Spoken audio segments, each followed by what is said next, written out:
welcome to the Weekly Stuff Podcast with Jonathan Lack. And Sean Chapman. We are here, as always, to talk about stuff.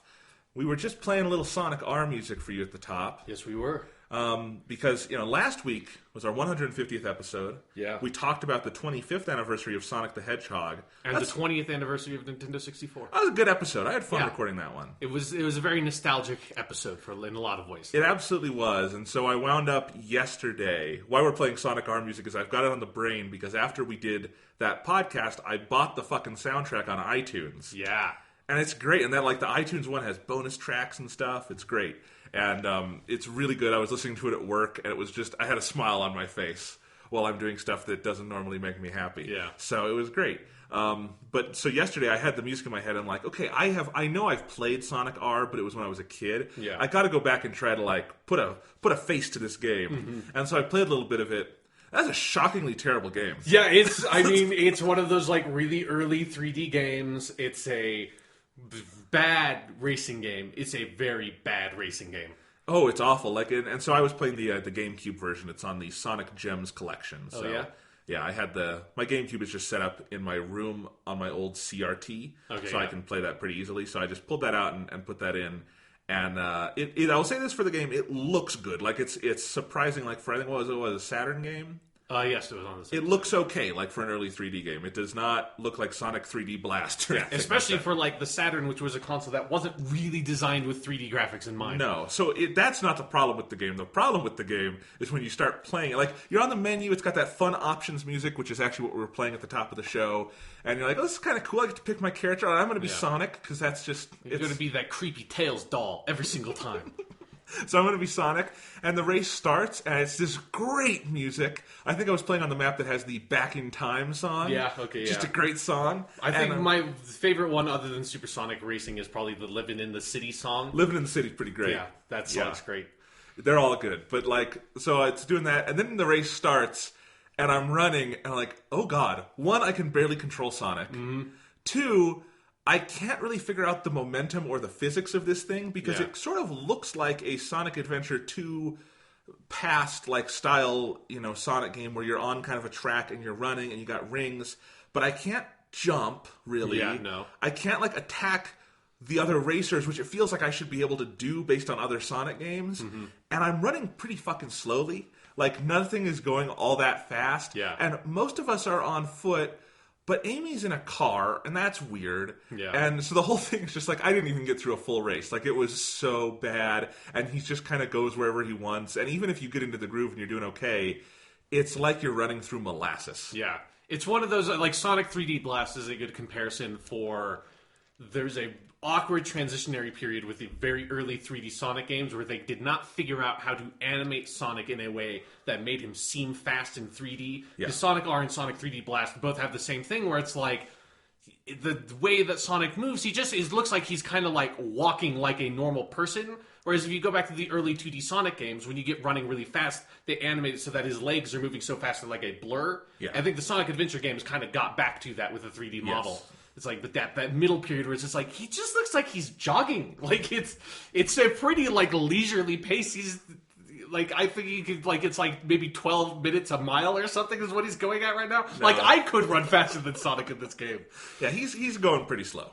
Yeah. So anyway, that's our continued thoughts on Sonic the Hedgehog. And Sonic R, our new continuing fascination here at the Weekly Stuff Podcast. Again, great music though. That. Yeah. That game is worth its existence for the soundtrack alone. Yeah, it highlights something that is very underappreciated and very lacking in video games in general, which is original lyrical music for games. It's one of the reasons why I really love the Persona soundtrack is because some of those songs are so great, and having lyrics to songs adds a certain element to it. And most games just don't do it. Red Dead Redemption is another really good example of a game that uses that really effectively. Yeah, in those key moments that everyone remembers in Red Dead, you have those lyric-based songs. Yeah.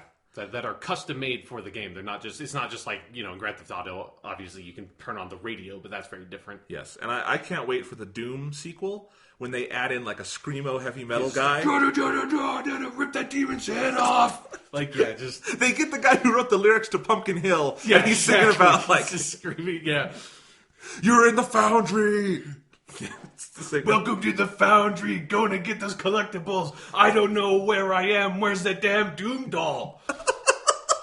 I would pay good money for a DLC pack that did that music on top of the existing levels in Doom 2016. That would be so you great. could just do that on your own. You could just play the game and sing, narrating your own actions, and it's the same basic effect. You will come out with a similar, if not higher quality song than the Knuckle Raps in Sonic Adventure 2. All right. Well, enough about last week's topic. What are we talking about this week? I have no fucking clue. What are we talking about this week, Jonathan? I'm not sure myself. I really wanted to make sure we got an episode out this week because I had some odds and ends to talk about. And I just felt like we got momentum. We just did episode 150. I don't want to go off for a week after episode 150. That's like a milestone. So... and because I feel like in the weeks to come, we're going to have more topics that I have in mind, which I haven't talked to you about yet, but we'll get to that. So our main topic this week, and this will probably be a shorter episode. This will not be 4.5 hours. Hey, God help us. Don't make promises if you know you can't keep them, Jonathan. Okay. Our main topic this week is going to be mid-year thoughts. So it is July 3rd as we record this. You'll be hearing this on July 4th, our Independence Day podcast. Yeah, which has nothing to do with Independence Day. No, not really. Because neither of us really give a shit about that movie, so... No, not at all. Yeah, no. And America didn't give a shit about the sequel. No, yeah. Resoundingly did not give a shit about that sequel. Yeah.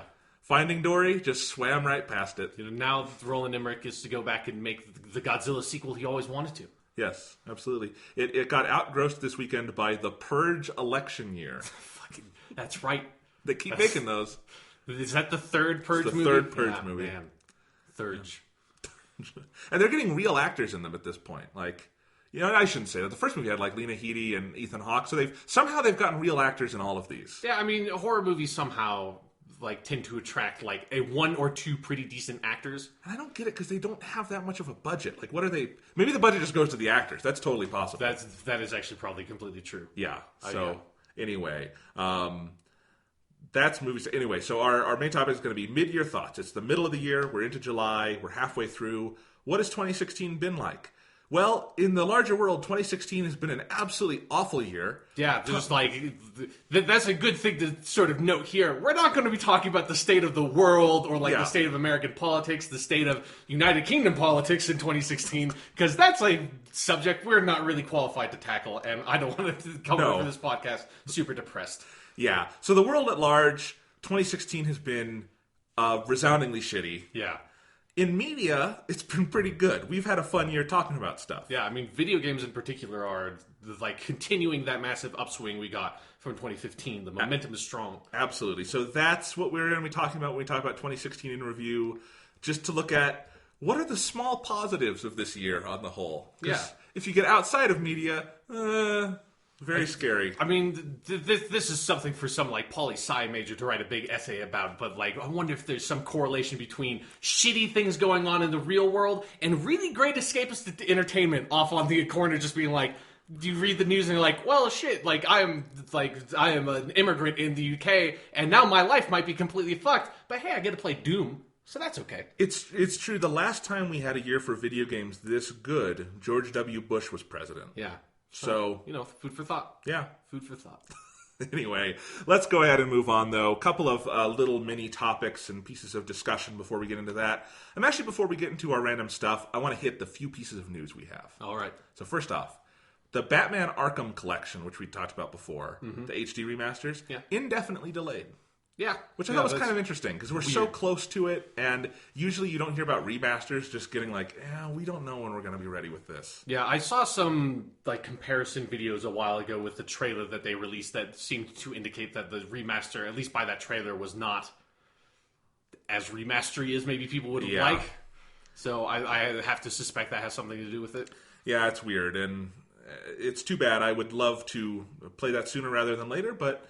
Oh, well, my hope is that if it's being delayed, they delay it into 2017, because there's no way I have time for it the back half of this year. I'm not going to spend my time this year playing, old games remastered, because it's just, I can't. And I want to some of these. The other one, big piece of news this week, though, was we also finally... This has been, the worst-kept secret for, a year now, but BioShock the Collection is coming out. So BioShock 1, 2, and Infinite for PS4 and Xbox One. Very exciting. I'm so glad these are coming to these platforms because I think they're great and they should be archived. And I especially want to play BioShock 1 and Infinite again.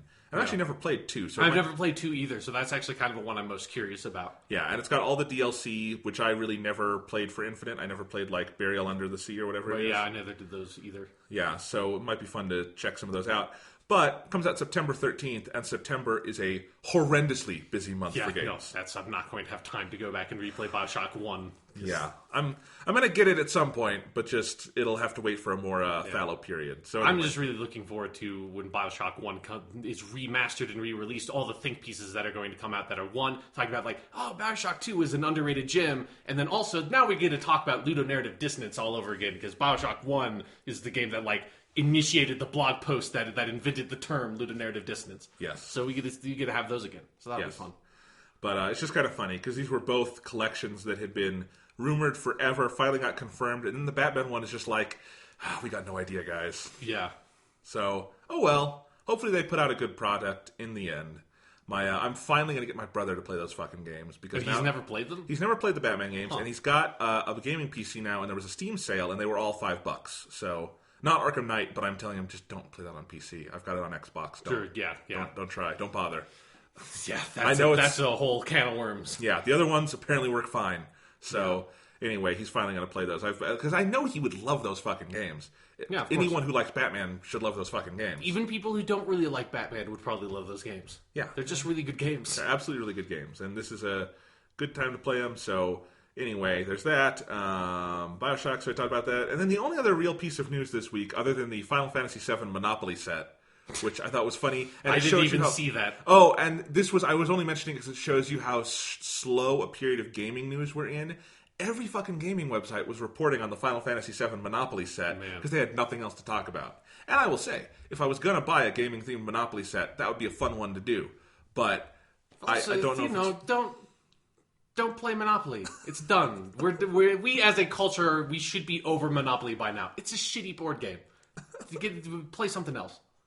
All right. The only other thing was, and I wanted to talk about this a little because it's officially starting to worry me. Sean, there was another Star Trek Beyond trailer.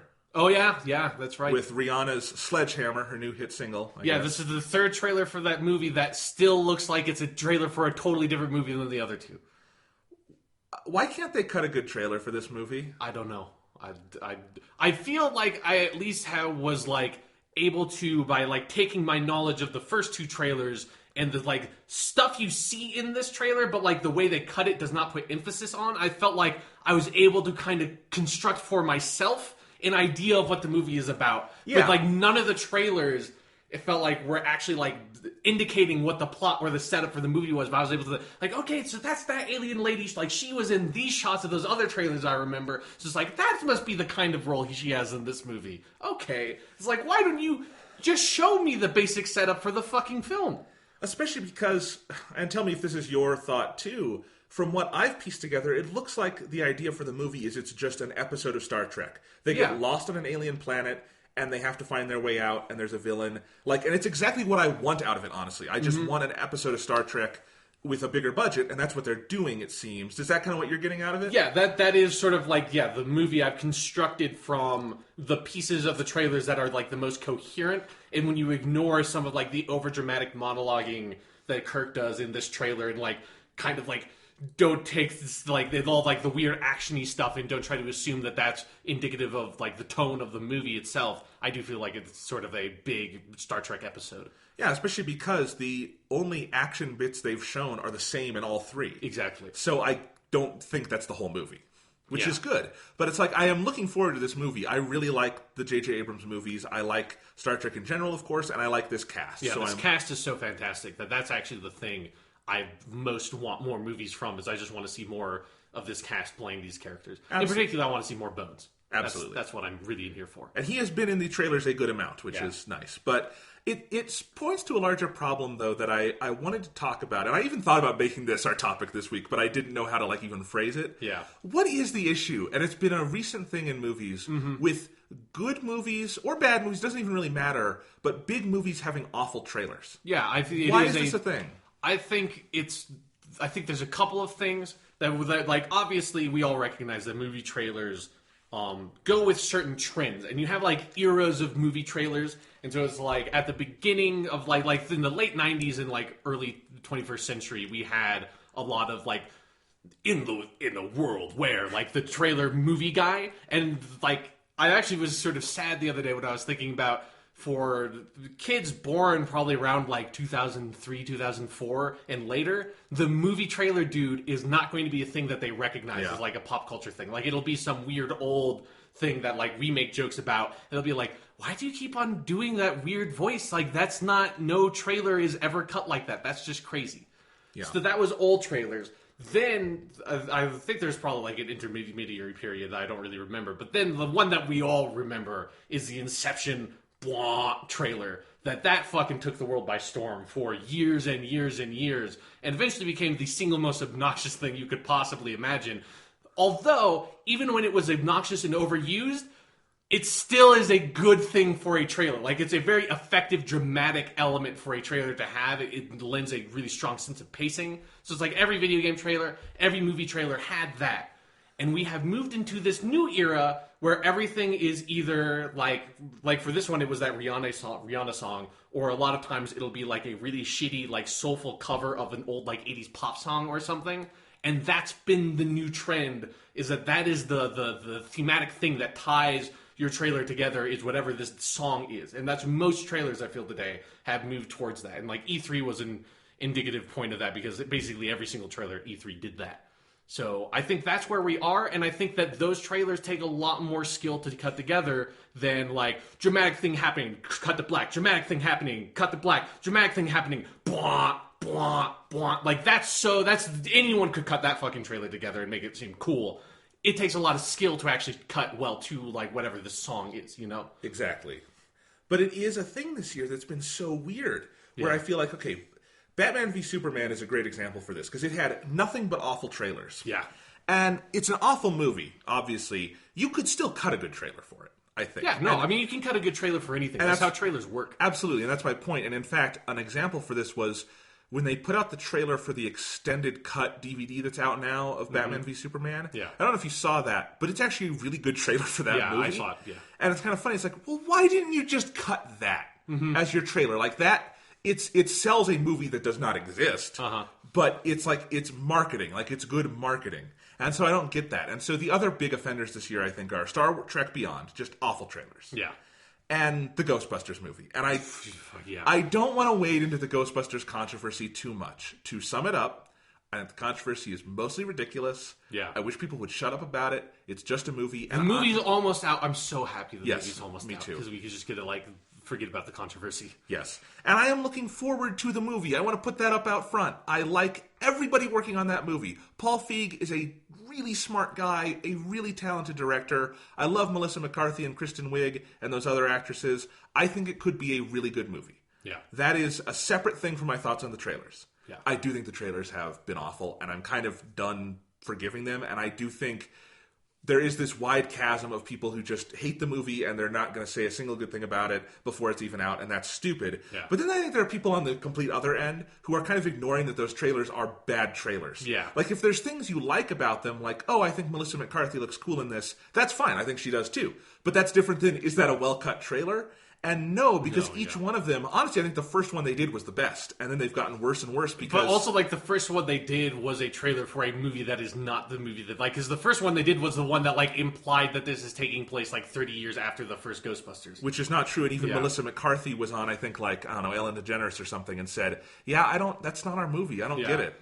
So even the actors are saying these trailers are bad, and it's because, really, it's just, I'm not getting a sense of what the movie is. Like, that first trailer was leaning so hard on the iconography that it didn't sell the new stuff. Yeah. Other trailers have leaned so hard on just kind of laugh lines that are out of context, so they're not funny.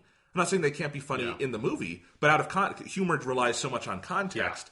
Yeah. And so then it's like, well, but now I'm not really getting a sense for who these characters are, how it is Ghostbusters. Like, it's so muddled, and all I really want out of a trailer is a little bit about these characters, like where they are at the start of the movie, why they decided to become Ghostbusters, and then maybe a little bit of action or something, or a laugh line. And I don't know, it seems really muddled to me. And part of that is, as you say, the musical choices have been rough in those trailers. Yeah. And then, as you say, that creates this pressure, because you have to edit well if you're editing the music. Mm-hmm. Yeah, and it's. I think with the Ghostbusters thing, it's also important to keep in mind that comedy trailers are typically awful. Yes, because in the one movie I can think of in recent times that had a trailer that was a comedy that I thought was a really good trailer was Zootopia, which had that. Whose trailer was basically probably because I haven't actually watched the movie yet. I want to at some point. But so I imagine this bit was cut down to make it tighter, but it was basically just like this bit of her and the rabbit lady and the fox guy going to like the DMV or whatever and talking to this sloth that was going super slow, and that was it was just that bit, it was a whole bit, and that was the trailer was just that joke. Yes. And that was a really good comedy trailer because you kept all the context for the joke. It was just a funny bit. And that was all the trailer was, and that did more to sell me on that movie. That's normally I would never even consider really going to the theater for that kind of movie, because that's not the movie, a kind of movie I go to the theater for. I was really close to just being I should just go see that. And that trailer was really funny. And that movie made $1 billion and it's because they put that trailer in front of Star Wars, and everybody who saw Star Wars wanted to go see that movie. Yeah, because it's a really good bit. So if you want to sell a comedy movie, make a funny trailer, and a funny trailer is not a trailer that throws every single joke at you as quickly as possible. A funny trailer is one that just does one bit, because most comedy movies are built off of a series of skits. That is what most comedy films are, and it's worked really well. But if you want that to work, it's not the humor in those films are not built off of a setup and then a punchline right after, and it's just like a funny joke that you read on a popsicle stick. It's a whole fucking scenario that they set up with, and a lot of the humor comes naturally from the characters. So you need time to build that out. But most comedy trailers are not cut that way. No, but it is this, as it's an identity thing. If you're cutting a comedy trailer, you should know what you're cutting. If you're cutting a Star Trek trailer, you should know what you're cutting. Yeah. Those Star Trek ones, back to kind of the first point, really confuse me because I look at them and I don't know who they're for. They're not for Star Trek fans, clearly, because Star Trek fans don't go to a Star Trek movie for explosion, explosion, explosion, explosion, explosion. Yeah. Rihanna. Nothing against Rihanna. I mean, I am going to a Star Trek movie for Rihanna, and I've been very disappointed up until now. I'm hoping that Star Trek Beyond is going to be the first good Star Trek movie for me. That's my one complaint about Wrath of Khan. It has no Rihanna. She wasn't alive, I don't think, when that movie came out. Probably not. But fuck it. If this is supposed to be a forward-looking franchise, goddammit, it's just set in the future where Rihanna should have already existed, so they should be able to put her movie in, diegetically in the movie. Rihanna's music should exist, so it should have been in the movie. Exactly. How good would the scene where Khan swears revenge on Kirk be if Kirk just turned up some Rihanna on the ship and drown him out? Yeah, no, that's how that scene should have gone. We all know it. Absolutely. So anyway, but it's because they're not for Star Trek fans. I don't think they're really for general movie fans, because it's just the generic explosion action trailers. Those never lead to successful movies. Yeah, no. Ever. And this is a year where we are seeing that more than ever, where there are a huge number of, if not, there are a huge number of bombs, but then also movies that are disappointing at the theater. And I think it's because, Hollywood has been relying on that to sell its movies for way too long. And I think audiences, like with Independence Day is the most recent example. It's audiences are figuring that shit out and are not going to keep on going to these shitty movies with shitty trailers. And I actually think the marketing really matters this year, because if you look at the number of bombs this year, most of them are movies that have had really bad marketing. Yeah. And the movies that have been hits, Deadpool is the most obvious example, because it had marketing that got people into the theater in horrifying droves. Yeah. But, Zootopia, Deadpool, Civil War, Finding Dory, things like that just... I think the Finding Dory, the marketing was just incidental. That just sold itself. Jungle Book. But Jungle Book had... Yeah, because as someone who went to New York City around the time that the movie was about to come out, there was a lot of advertising for Jungle Book in New York City. But... And I didn't think the Jungle Book trailers were great, but they weren't bad. But they made a big marketing push for the movie at the very least. Right. But then you've got all these movies that are flopping, like Independence Day, that it's not like they didn't make a push, but that push was... Here's the movie you saw 20 years ago without Will Smith. Yeah. And I don't think anyone cared. No, obviously not. Yeah. So stuff like that just isn't doing well. And it does make me worry about Star Trek Beyond, because it's funny, because when you go back to that first J.J. Abrams movie, say what you will about J.J. Abrams and his trailer tendencies with the holding back and all that. Yeah. He sells movies well. He gets people interested and they get into the theater. I feel like they need to have J.J. come in and just be like, what would you have us do with a trailer for this movie? And he's like, okay, let me tell you, because my last movie made a lot of money. Yeah. So, anyway, it's too bad. I hope the movie does well because I want Star Trek to be a thing. And I hope the movie's good and all that. But just all these movies, like I also wonder, like I thought at the beginning of this year that Ghostbusters movie was a automatic home run. I thought that movie is going to make $1 billion or something. Yeah. And now I'm kind of wondering, maybe it's just going to be kind of a muted reception. Like I'm sure it'll do okay, but I feel like the controversy has now turned into apathy in some ways. Yeah, I feel that way as well. Especially because they keep putting out trailers. The trailers are not good. And it would almost be like, maybe just hold back and not over-market it and just let word of mouth or something take it. Yeah. You know? Like, I feel like with that Ghostbusters movie, if they had held back and not shown a trailer for that movie until, like, a couple of weeks before it launched, it would have made, like, $500 billion. Because it's just, like... Because the problem is that controversy happened months ago, around the time the first trailer dropped, and it just, like, burned really hot for, like, a month. And then, like you said, I feel like it simmered down to, like... Everyone involved is like, I just fucking don't give a shit anymore because we're just exhausted by the 100 billion articles written on like every single side. Yes. Just like everything you've seen about it is like, I just don't even fucking care anymore. I just don't want to think about this movie anymore because it's too tiring to even engage with it. Whereas if it had been like a week before the movie came out and everyone was just pissed, it's like I like the people who are like really championing the idea and the philosophy behind making a female Ghostbusters movie would obviously be like, fucking yeah, let's go see this. And then all the people that are just like, I hate what they're doing with Ghostbusters would have just hate watched that movie and wouldn't have even cared. They're just like, I have to see this movie to fuel this like intense hate I have inside of me. But now I don't think those people are going to try to feel that hate anymore. No. Yeah. Yeah. I don't know. It's a weird scenario. So that's bad movie trailers for you. Yeah, it's a weird topic that has come up a lot this year. Yeah, so let's go ahead and move on. Sean, what have you been up to lately? Anything to talk about? Not much. I've been going back and watching some old Godzilla movies. That's how I've been spending some of my spare time. And then one of the main reasons I have been is that there have been a couple of recent Blu-ray releases of old Godzilla movies that like I have some of them on DVD, some of them like King Kong vs. Godzilla finally got a fucking like home video release that you can just go buy that isn't like $300. So I have that coming like in a couple of days now. I'm really excited because the only version of that movie I could have like owned that I can like reasonably access is the old shitty VHS tape. So I don't want to break out a VCR when I want to watch King Kong vs. Godzilla. So I'm getting the Blu-ray for that. Godzilla 2000 is finally getting a release that has fucking the Japanese audio track on it, which that has been hard to find for a very long time.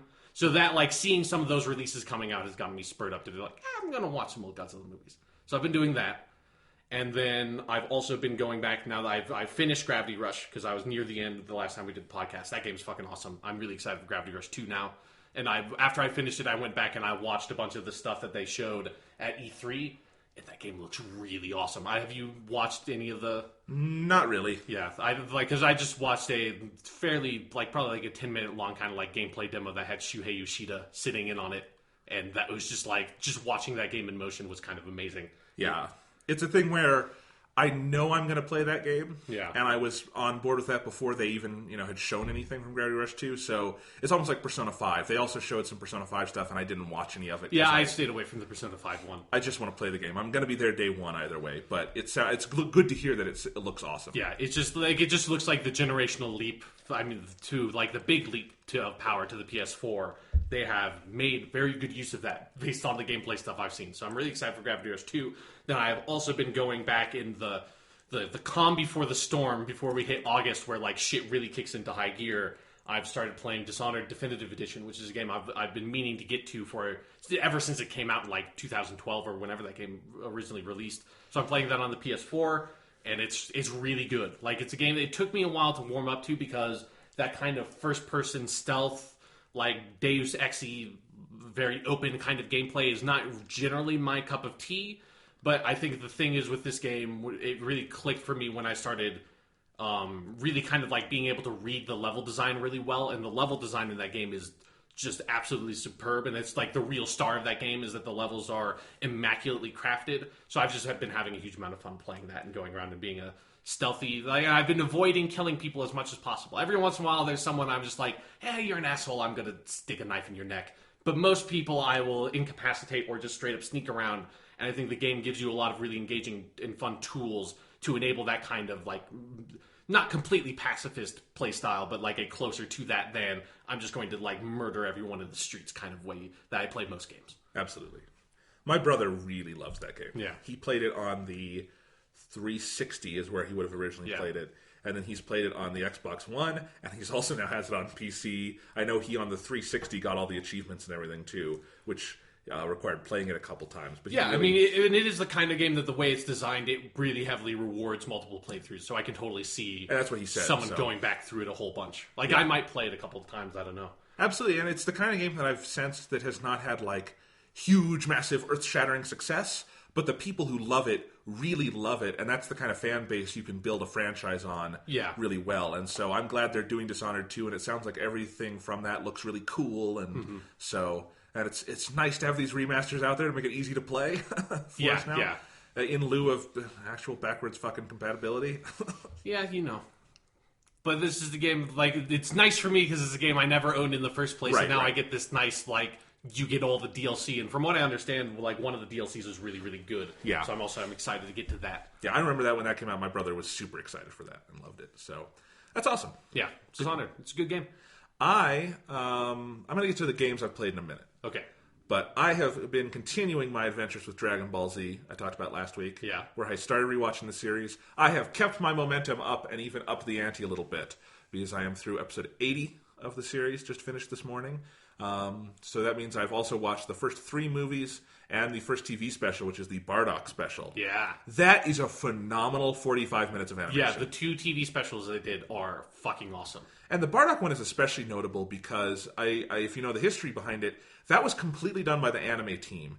Akira Toriyama contributed a couple of character designs, as I understand it, but he was mostly very hands-off. And when he saw it, he loved it so much, and he's explained this in so many interviews since then, because he thought, this is something I would never have written. It's so much darker. It's so much more existential in some weird ways. But that's why he was so impressed. And so he brought Bardock back into the manga where he was currently writing it, which is where Goku is fighting Frieza. And there's a reference there. So that reference to Bardock in the canonical manga is because he liked the anime so much. And I think that's the only time there is directly something from the anime that went back into the manga. Yeah. There's other things like, obviously he said he always wrote Goku with Masako Nozawa's voice. But that's a different kind of thing, you know. He didn't go back and was like, that Garlic Jr. saga was so good, I'm just going to do my version of it. Thank God. No, I'm going to be hitting that soonish. You mean you're going to be skipping that pretty soon? I'm gonna try my best. You're going to get like 2 episodes in. We're going to see. You're like, fuck this. Hit the eject button as soon as possible. No, but, I'm through 80, so I'm into the fight with Frieza has begun. Goku is still in his little medical pod because... Yeah, he always is. As he always is. It is funny how much those first 2 sagas of the Dragon Ball Z series rely on Goku being out of commission. Yeah, it's a pretty repeated event. Yes, over and over. And then he mostly gets away from that in the Boo and the Cell stuff. Yeah. But, those also become so much more kind of ensemble heavy and whatnot. It doesn't matter as much. I mean, Goku's dead for half of the Boo stuff. So. Yeah. Anyway, what was I saying? So it's really good. I'm at a part in the series I really love because Piccolo just came back to life, and Piccolo's my favorite fucking character. Yeah, and then he gets to kick Frieza's ass for like an episode, and then he gets taken out. It happens, but it's cool while it lasts. So I'm really loving this. I love this whole stretch of the series. The Namek stuff, I think, gets a bad rap for filler because, honestly, of what happens when you get into the Goku versus Frieza stuff. Yeah. Up to that point, they're pretty good about it. Like, there is some stupid stuff. There's the 2-episode Bulma versus the Crab thing. Oh, right. That is interminable. I'm not defending that. But that's, 2 episodes out of 40. And there's the fake Namek stuff at the beginning. But the actual meat of it, they're pretty good about it. And I think that is such a tightly written stuff on the manga side. Yeah. And then as they adapt it into the anime where you get those great fucking performances with Ryo Horikawa's Vegeta just kind of going insane over the course of those episodes and having these highs and lows as he never really becomes a hero. He's a villain through all of that. He's not even really an anti-hero. Yeah. But he's weirdly on the side of the angels in this case. So it's a very interesting dynamic. His just mad quest to try to get all the Dragon Balls is amazing. Like, because it is just like, because shit keeps on piling up after piling up. And like the Ginyu Force comes in and Frieza shows up. And then, like, eventually Vegeta's taking a nap and they go to try to make the wish. It's like, you really start to feel for him at some point. It's like, man. You do. Like, because you're an asshole, but you're not, like, Frieza asshole. You're not quite at that level. And Frieza is so good. We've talked about it many times. Ryusei Nakao, who plays Frieza, oh my god, he's great.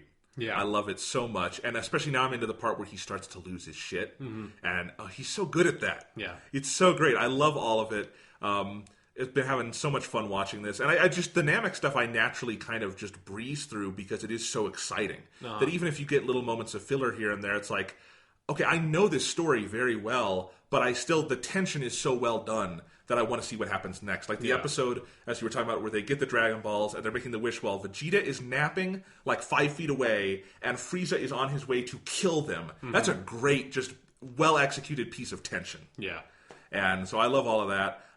It's been so much fun to watch. A lot of good animation in the Namek stuff. They get into some bad animation days there too, but I like the general color palette with that part of the series. And again, that Bardock special, oh my god, that's good. It's really, really good. And I always kind of forget when I go back to it just how dark it is, because they don't attempt to make Bardock a hero. No, he is the protagonist, but he is a bad guy, and really throughout that special, he has been cursed, and he's being punished with this knowledge of the future that makes him realize how worthless he is, basically, and that his son is what's going to be remembered about him. And it's just so well done, and then it has maybe my favorite vocal delivery in the entire Dragon Ball saga, which is when Frieza is destroying Planet Vegeta, and he is yelling, "Zaban-san! Dodoria-san!" And he's talking about the fireworks. He's like, "Look at the beautiful fireworks! Oh!" It's like spine-tingling. And they even at one point in the anime do a flashback to that scene, I think just so they can show it again. Yeah. Because that vocal delivery is just chills down your back. Yeah. I wish they would go back and redub that special so current English Frieza could do that special. Yeah, no, that would be fucking he's so awesome. good. Yeah. Yeah. Anyway, so I've been having so much fun watching these. Movie 3 of Dragon Ball Z, which is the Tree of Might movie.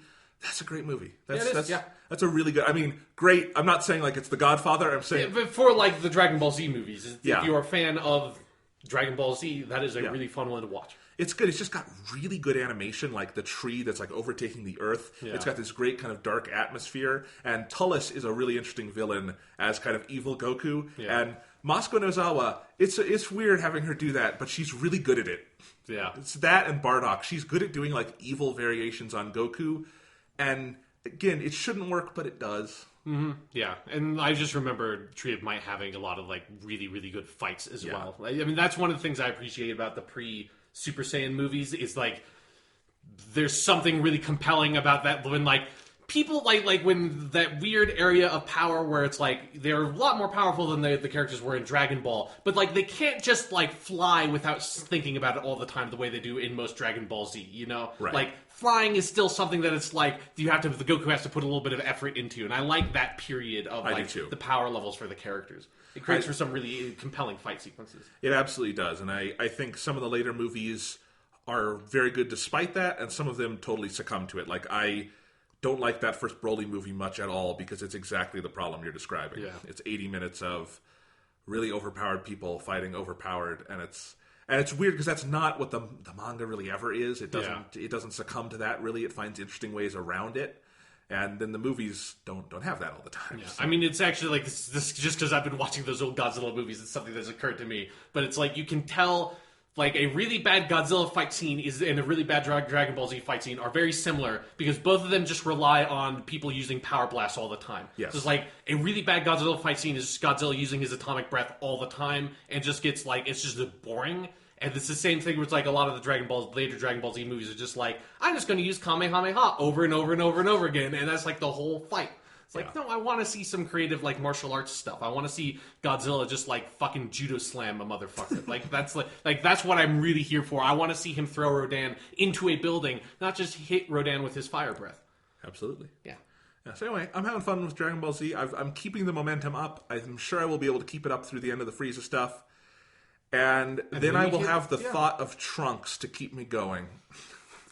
Yeah, because that is probably the most damning thing about trying to rewatch Dragon Ball Z and hitting the Garlic Jr. saga is not only is that just ungodly boring, but it's like you know that right after that is what might be one of the best sections in all of Dragon Ball Z, which is when Trunks first shows up and fights Mecha Frieza. Absolutely, like that's just an unbelievable episode. It is, and the thing to remember is the only reason all that stuff gets to be as good and tight as it is because they had the buffer of the Garlic Jr. stuff. That's true. It's necessary evil. Or they could have just like taken 6 months off or something, but take that up with Toei. Yeah. I always feel bad for the animators in these cases because, of course, they would like to do that. Yeah, obviously. Yeah, but it's just... Toei, you got to keep the money train going.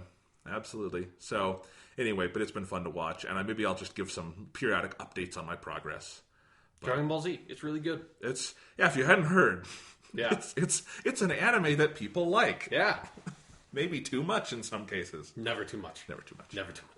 I just can't wait when I get to the end of Z and I'm all hyped and try to go through GT and see how far I can get in that. I hit that too, and then I got to the end of the baby stuff, and I was like, okay, I can't. I'm done. You're tapping out. I'm exhausted by this. Like, I had just enough momentum where it's like I've never seen the entire baby arc through in its entirety, so it's like I had enough momentum to be like, well, I'll at least watch all of these in order because I've never done that before, and I was like. I got to the Super 17 stuff. I'm like, okay, no, I'm done. I can't do this. I've got better stuff to fucking watch.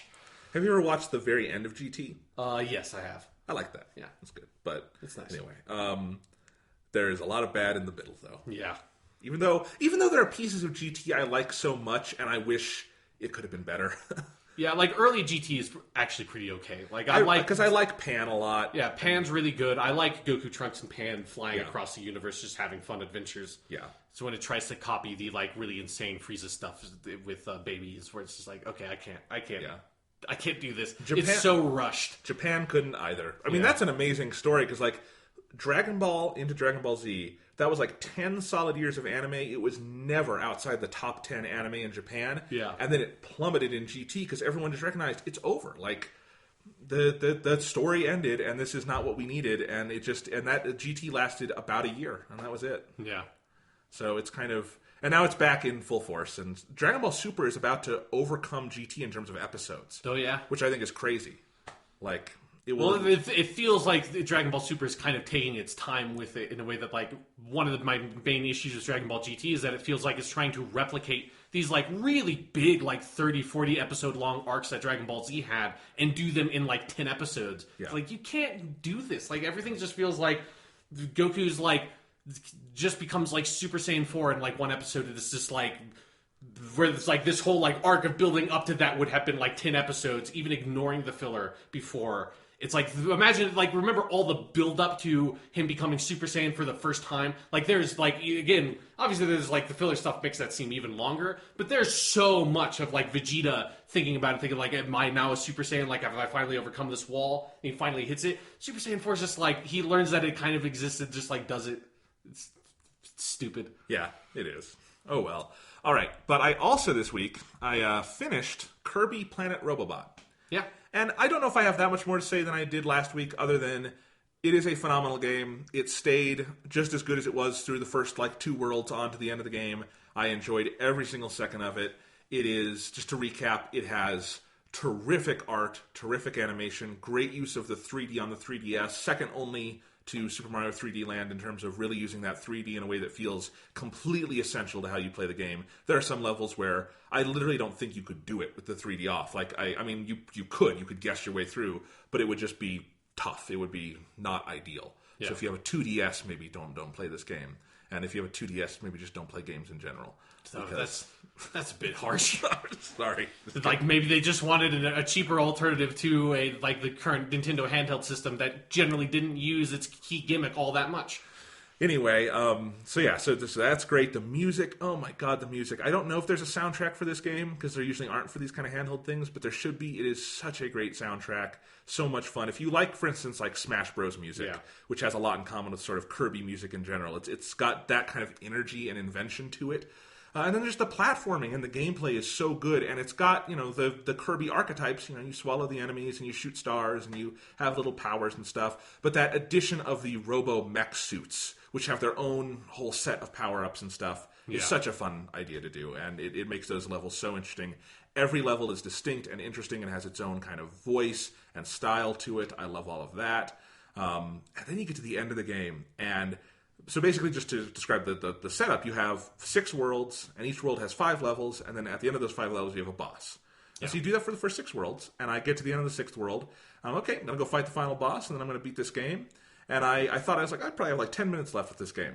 I had an hour left, because that final boss is not one boss. It's a boss rush that has 6 bosses. Okay. It's insane. And it gets bigger and bigger and bigger until you are fighting a planet-sized robot head in space where Kirby has absorbed into his mech suit the Meta Knight's halberd, and Kirby has become the halberd, and you are playing as the halberd in space. It's the Star Fox game we've wanted for a long time and haven't gotten, but we got it in a Kirby game. And it's awesome.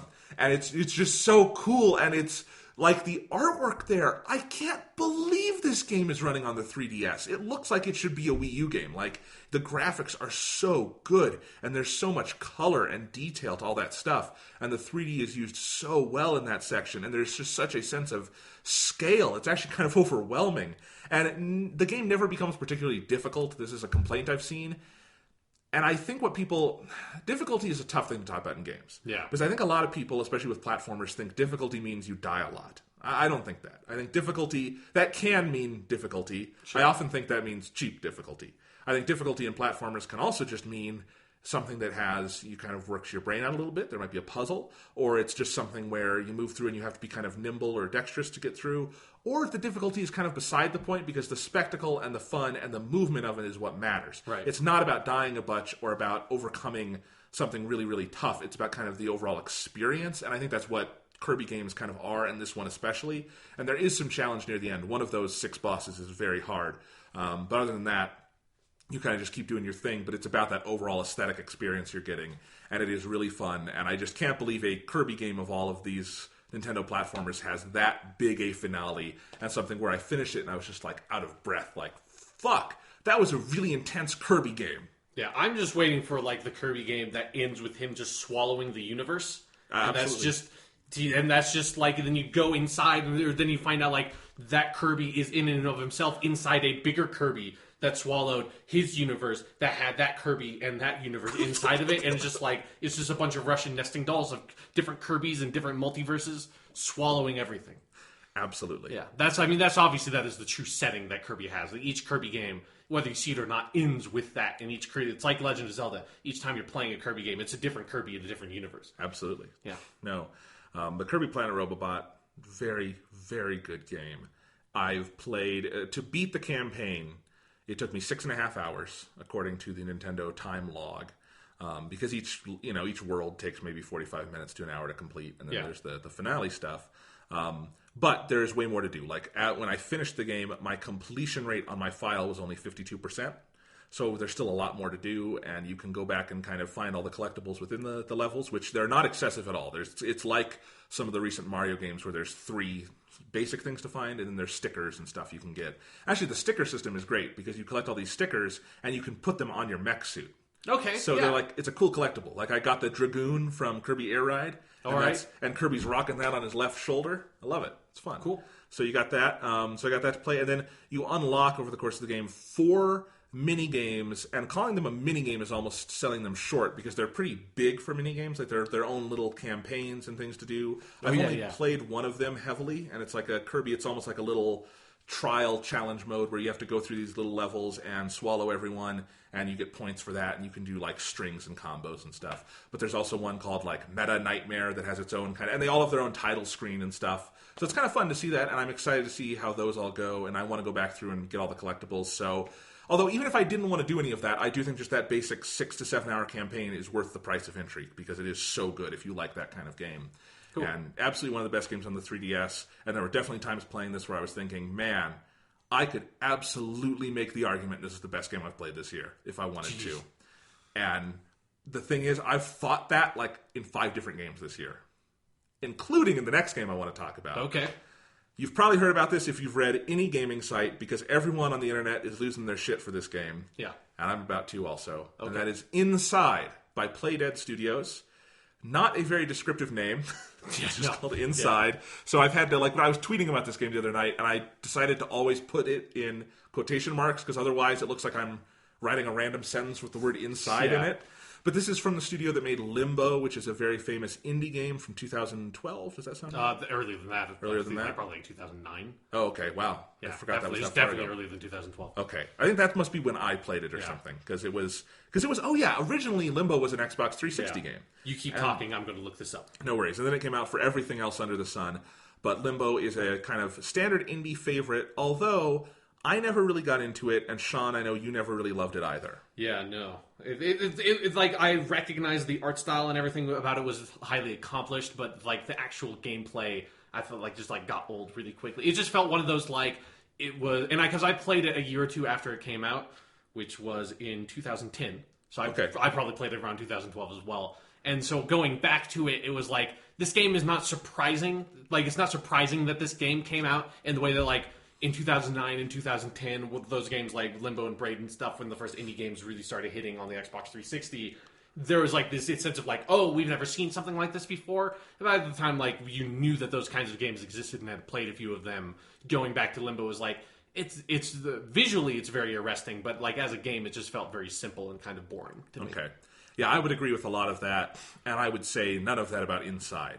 So I had heard so much good stuff about Inside. It is an Xbox One exclusive for the moment. It's coming out on PC on July 7th, and they say they want to get it to other stuff, so I'm sure at some point we'll have it on PS4, but I imagine there's some kind of exclusivity agreement with Xbox for at least a little bit, because it's been in all their ads and stuff. Yeah. But for now, it's on the Xbox One, and you can get it on PC. It's $19.99, and I thought, well, this game is so acclaimed. I have an Xbox. You can play it in one night, is what everyone's saying. So I'm going to get this. I really want to try it out. Yeah. And so I bought it. I went home that night, and I sat down to play it, and 4 hours later, because I played it in a couple of I got up to do stuff, but overall, one evening, I think it took me probably about 4 hours to beat. So somewhere between 3 and 4 hours, and you could take longer with it if you want, because I do think there are like hidden areas and things you can find. Although I can't imagine anyone doing that the first time through, because it is such a propulsive game. Yeah, you would have to do that on like a second playthrough. But 4 hours later, I was blown the fuck away and basically just couldn't even get out of my seat. This game is absolutely mind-boggling. To say much of anything about it would be a spoiler, and I don't want to get too heavily into spoilers because the surprise is such a pleasant part of the game. Yeah, and I want to play this game. So okay, so I won't get into that. But I can talk in generalities about why it's good, right? Yeah, sure. First off is the art style. Like, Limbo is basically monochromatic. It's all black and white. Yeah, it's silhouettes, basically. Yeah, silhouettes. And that looks cool. Inside is in color. And it starts out and you think it's sort of just a monochromatic kind of color, like browns, maybe sepia. And you keep going and you keep going, and more reveals itself. And this game actually has a very distinctive art style. It has big areas and tons going on. It is kind of like Limbo in that you are moving left to right, side-scrolling on a set plane. You don't go into the background or anything. You're just moving left to right. But unlike Limbo, the backgrounds have a ton going on. Oh, and there's a lot of interaction you're going to be doing with that in the game. And the puzzles become pretty goddamn involved in terms of how you are using 3D space within your 2D space, which is something very unique, I think. But you go through, one of the most amazing things about the game is that it is one long, unbroken chain. You go left to right until you reach the end of the game. And there are a couple moments where it will kind of take over for you and do some things, but there's no cuts. There's no breaks in the action. You are moving constantly, and it is amazing to me that they can tell this story without any kind of cuts, any kind of breaks, moving left to right, completely in real time, real geography of the space they've built, and so much happens over the course of it. It's like watching one of those movies. It's like watching the movie Birdman is a good example, where that's the movie that won the Oscar a couple years ago. It's with Michael Keaton, and it's all one unbroken shot, or it's made to look like that. It obviously was not actually done that way, because that would be very difficult. And that's one of those things where you watch Birdman and you're like, man, I can't believe how much they've been able to do without literally cutting or anything like that. And Birdman has a couple moments where it kinds of cheats, and I love that Inside never cheats. And obviously this is an easier thing to do in a video game and in animation than it is in a movie. You don't have to like code the whole thing in one go and hope that it all works, right? Exactly. But it is like the thought process that has to go into that and the complexity of it to figure out how we're going to integrate puzzles, how we're going to integrate gameplay with the story we're telling that is 100% nonverbal, no text, no dialogue, nothing, but it is a pretty involved story by the end and a pretty amazing story by the end. All of that is just so interesting to me in how that works. And speaking about the gameplay, it starts off feeling a little bit like Limbo. It's got sort of, you start and you're just a boy in the woods, and you're kind of trying to evade these forces, and you don't really know what they are, why they're after you, and that kind of feels a little bit like Limbo. Yeah. But then and I was frustrated for the first 30 minutes because I'm like, okay, this is pretty simple. I'm not getting a lot out of this. And then something crazy happens. And I won't say it now because you don't want spoilers. I can't wait until you play it and I can just describe the scene where the game for me turned and my jaw first dropped. And I think you'll know it when you see it. But it's nuts. It's the introduction of the first kind of in-depth puzzle they do. And when you get into that, from there to the end of the game, my jaw was pretty much on the floor with the audacity of this game, with the amount of stuff that goes on, with the amount of places you visit. It's incredible, and those puzzles in particular, because it is sort of a puzzle-based game in that you have platforming and stuff, but often it's built around, you'll get to a point and you have to do something to move forward. And for lack of a better term, I would call them puzzles. Not puzzles like in The Witness, where you literally have a maze you're solving. Right, yeah. More like Portal. And actually, I thought of Portal 2 a lot when I played this game, because I have not played a puzzle-based adventure game as invigorating as Portal 2 since Portal 2. I haven't. I mean, it's a very rare kind of game. But Portal and Portal 2 in particular had that quality where you would get to one of those puzzles and you'd start to realize the rules and you'd try to put it together and you would just get frustrated. And you're like, man, I don't know if I can ever do this. This looks impossible. It's like a magic trick. You know, like in the movie The Prestige, they talk about the 3 parts of the magic trick. Yeah. And one of those is to establish that what you're about to do is impossible. And I feel like a good puzzle game is based on that. You have to establish that what you're about to do seems impossible. Yeah. And that's the buy-in. And it's something a lot of puzzle games, I think, maybe miss when they try to do this kind of thing. Because it's either too easy or it's just too hard and it's impossible in a bad way. Yeah. But what Portal 2 got, and that, not Limbo, Inside also has in spades, is you'll get to those moments where you're saying, this is impossible. I literally just don't see how I get around this. And then you start to think about it, and when the moment of aha comes and you start to put it together, there is this joy and euphoria and just giddiness that very few games or experiences can match. Yeah. And it really made me feel like I was playing Portal 2 again, even though this is a completely different genre. This is not a first-person shooter kind of thing. Yes, it's not a first-person Portal game with little fun robot buddies that make funny jokes. But you know what I mean? It's it's that same kind of feeling. I mean, there's one of these where it's this huge area you're in. You have to go kind of back and forth on 3 different levels. You have this elevator where you can move up and down, and you have to obtain things. I won't say what they are, and you have to get all this stuff together so you can do this puzzle. I will just tell you it's the number 20 puzzle when you reach it that I thought was probably the best in the game, just in terms of I can't believe what they're making me do here and having me do here. And when you get through it, it's just so incredible and so amazing. And there was no point in my entire 4 hours with this game where I thought a puzzle was too hard or too easy or anything other than perfectly calibrated to make me feel the kind of joy and excitement and thrills that the game made me want to feel in that moment. And 4 hours is perfect for it. It does not overstay its welcome at all. It could have been longer and I would have been happy with it, in fact. Yeah. And in fact, it ends on such a perfect moment of just, again, audacity that you're like, yeah, that's exactly what it needed to be. And I will probably go back and play it again at some point, but I'm also thinking it's kind of like, this was so good and that experience just unbroken. I played it for 4 hours, I beat it. I don't know if I can ever match that again. Yeah. It's kind of like I've never touched Portal 2 again after I beat it. I mean, I played the co-op, which is a different thing. It's not story-based. I guess there is story to it, but that's not the focus. But that's one of the things with Portal 2. I just have never felt like that was such a complete experience. I don't know if I could ever re-experience it. And Inside might be a similar thing. I don't know. Although I would like to go back and see maybe some scenes again. Yeah. But yeah, you got to play this game. Yeah, no, I definitely will. Good. Yeah, I might be able to play it before we do the next podcast, so maybe we can talk about it then. Yeah, because if you can play it on your PC or something. Yeah, and I have access to Xbox One, so. Okay, I didn't know. Yeah. Yeah, no, so.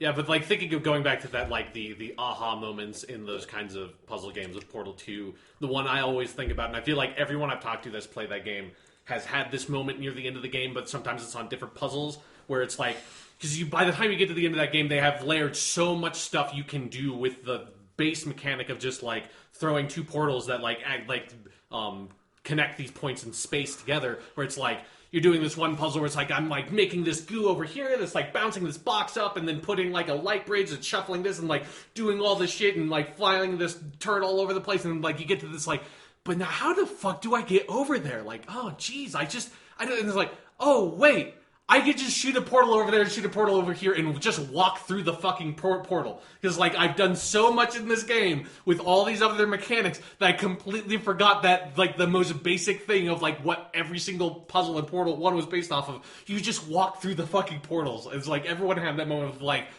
this game has done so much that, like, and it hasn't asked me to do this most basic thing in so long that I just kind of had completely forgotten that it's like, oh yeah, I can just walk through here. There is a moment like that in Inside also. And Inside does not obviously have the tonnage of mechanics that Portal does. Well, yeah, I mean, it's a 4-hour game, not like a 12-hour long game. But there are moments where you're like, you have to step back and be like, right, jumping and moving, I can't forget about that. And the other thing, and this is something some of the reviews have focused on, and I have to focus on too, is it is just as technically polished a game as I have ever played. There isn't anything out of step. It moves at a rock-solid frame rate. It all looks gorgeous.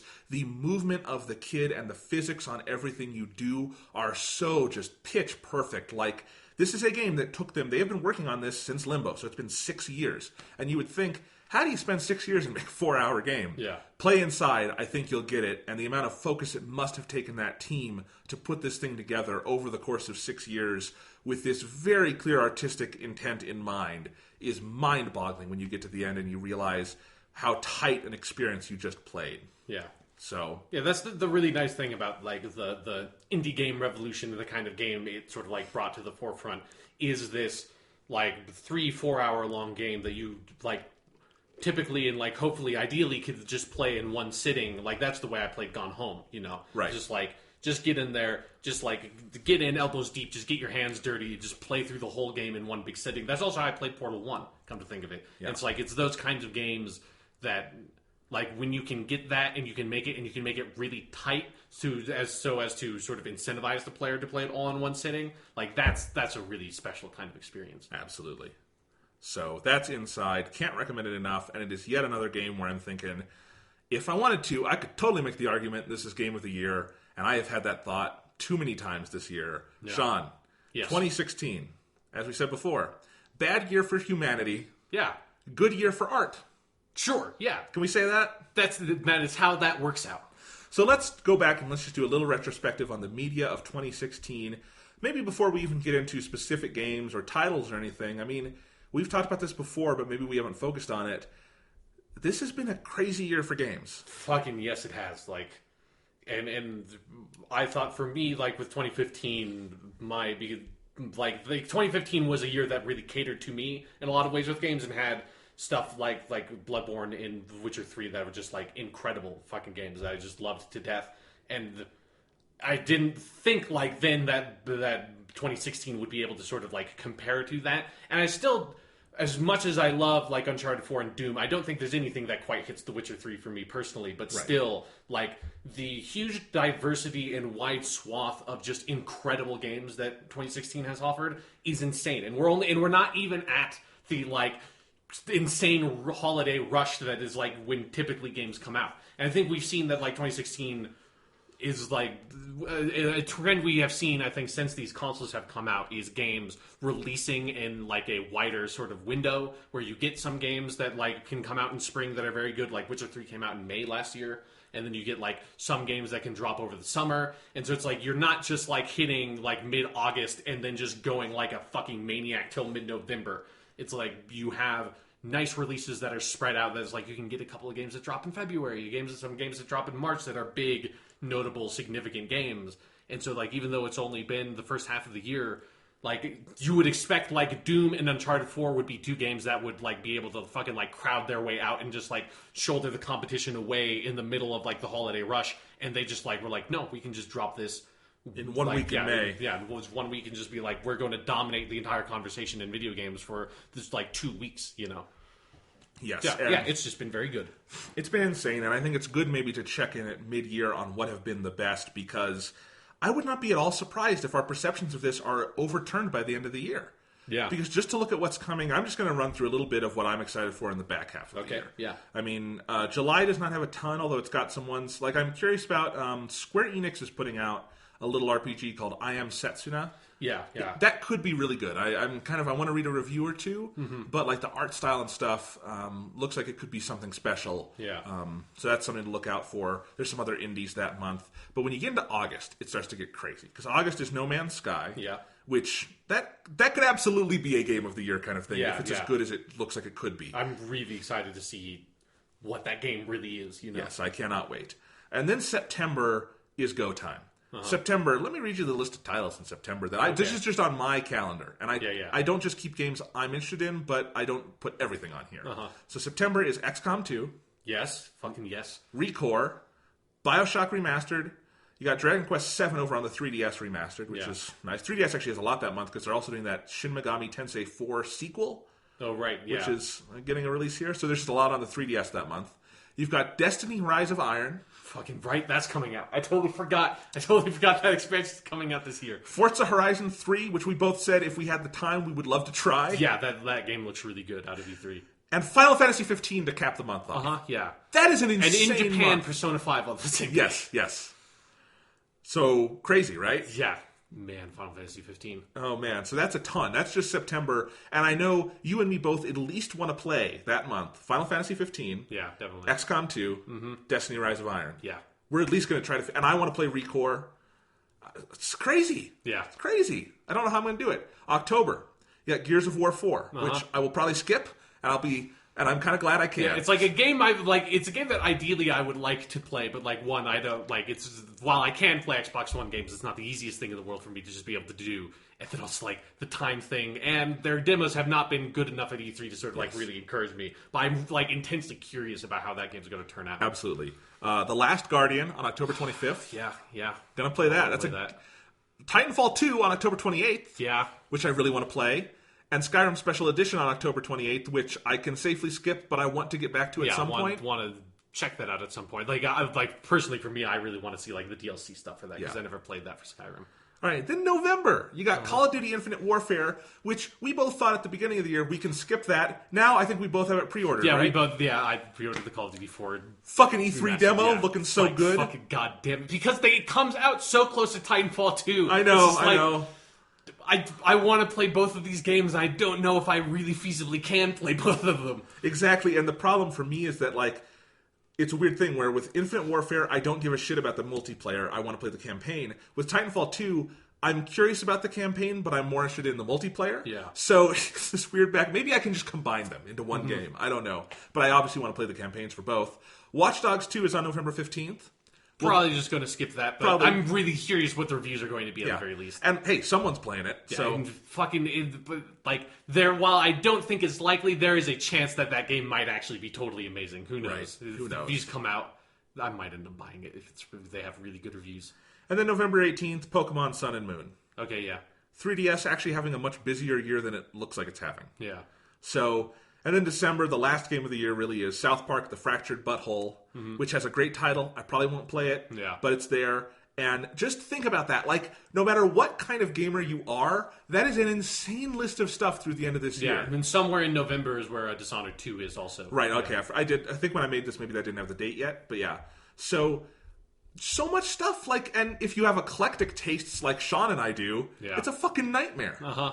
So anyway, all I'm saying is, as much as we love things like Doom and Uncharted 4, there could be another Game of the Year in there, right? Yeah, who knows how good Final Fantasy 15 is. That's a big wild card. Absolutely. And then also, then Call of Duty Infinite Warfare, if it is as good as the demo made it seem, and if, they're really delivering on what they're promising with that game could, that campaign could legitimately be amazing. Yes. So much stuff I'm curious about. I'm interested in. Just hearing that is making me exhausted. XCOM 2, given how much you love the first one, that could be. The Last Guardian is another one that, like Final Fantasy 15, I think if that's good, it's going to be really good. Yeah. So many on there. My pre-order page on Amazon right now is an insane list of shit that I have to pay for. And then it's even just ignoring the money part of it, which is a significant investment, it's also the time component of fucking how long is Final Fantasy 15 going to be? How am I going to play that game? I'm just, if I'm looking at my schedule, if I skip Gears of War 4, Final Fantasy 15 is September 30th, Last Guardian doesn't come out until October 25th, I have a solid 3 weeks. Yeah, I can probably beat it in 3 weeks. I don't probably. know. We're going to find out. It's like Final Fantasy 50 is one where I really wish that had dropped in like February or something. Like that's a much better RPG. That's one of the things that was great about The Witcher 3 dropping in May last year was it's just like I had the whole summer to play that game and there was not much that came out over that summer. Okay, so but looking backwards now. Yeah. As of July 3rd, 2016. Mm-hmm. What is your game of the year or games of the year? You don't have to choose if you don't want to, but I'm curious. I mean, the two big standouts for me, obviously, are Doom and Uncharted 4. Like, that's, like, something that for, like, me personally, I keep on going back internally in my head about, like, which one I think is better, which one, if I had to do game of the year right now, which one would I pick?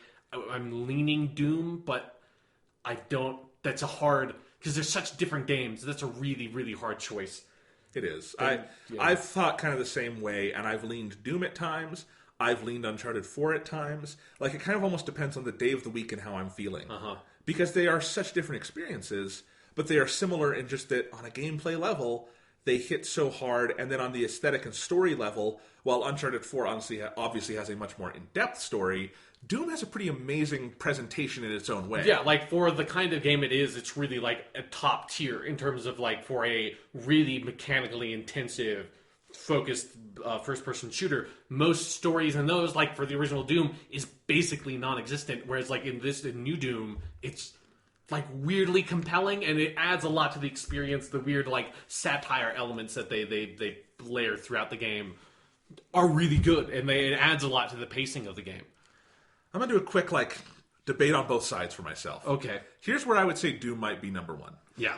Is, just think about the genre. Mm-hmm. First-person shooters naturally grow stale because it's not something where you can do the same thing over and over with a lot of variety, right? Yeah. And I think we had been in a pretty fallow period for first-person shooters for a while now. Yeah, like, go back to my Halo 5 review for that. Yeah. I mean, it's just a period where I think you get some standouts once in a while, but overall, other genres have just overtaken it. The open worlds and the adventure games and stuff. Yeah. And while Uncharted 4 is the absolute best version of what it is doing, what it tries to do, no game has ever done better, you still have Uncharted 2 and 3. Sure, and you have Tomb Raider and Rise of the Tomb Raider, and you have Last of Us and things like that. So it's not like that came completely out of left field. Sure, Doom came pretty far out of left field in terms of giving us an experience that harkens back to the history of first-person shooters while also being forward-looking. And it creates a gameplay experience that is utterly unlike anything I've ever played. It has hints of other things I've played, but overall, just the rush you get playing it, I don't know if I've ever felt that precise feeling playing a game. Yeah. On the Uncharted 4 side, I look at the scenes between Sam and Nathan. I look at the scenes between Nathan and Sully, and Nathan and his wife, Elena, and some of the emotional beats in that game, and I think of like the big chase in the middle of that game, and I think of the shooting mechanics being so good, and just the overall finale, and particularly the epilogue with Cassie. Yeah. And I think, man, I don't know if a game in the English language has ever made me feel as hard as Uncharted 4 made me feel. Yeah. And that's an argument, too. Yeah, I mean, because Uncharted 4 is...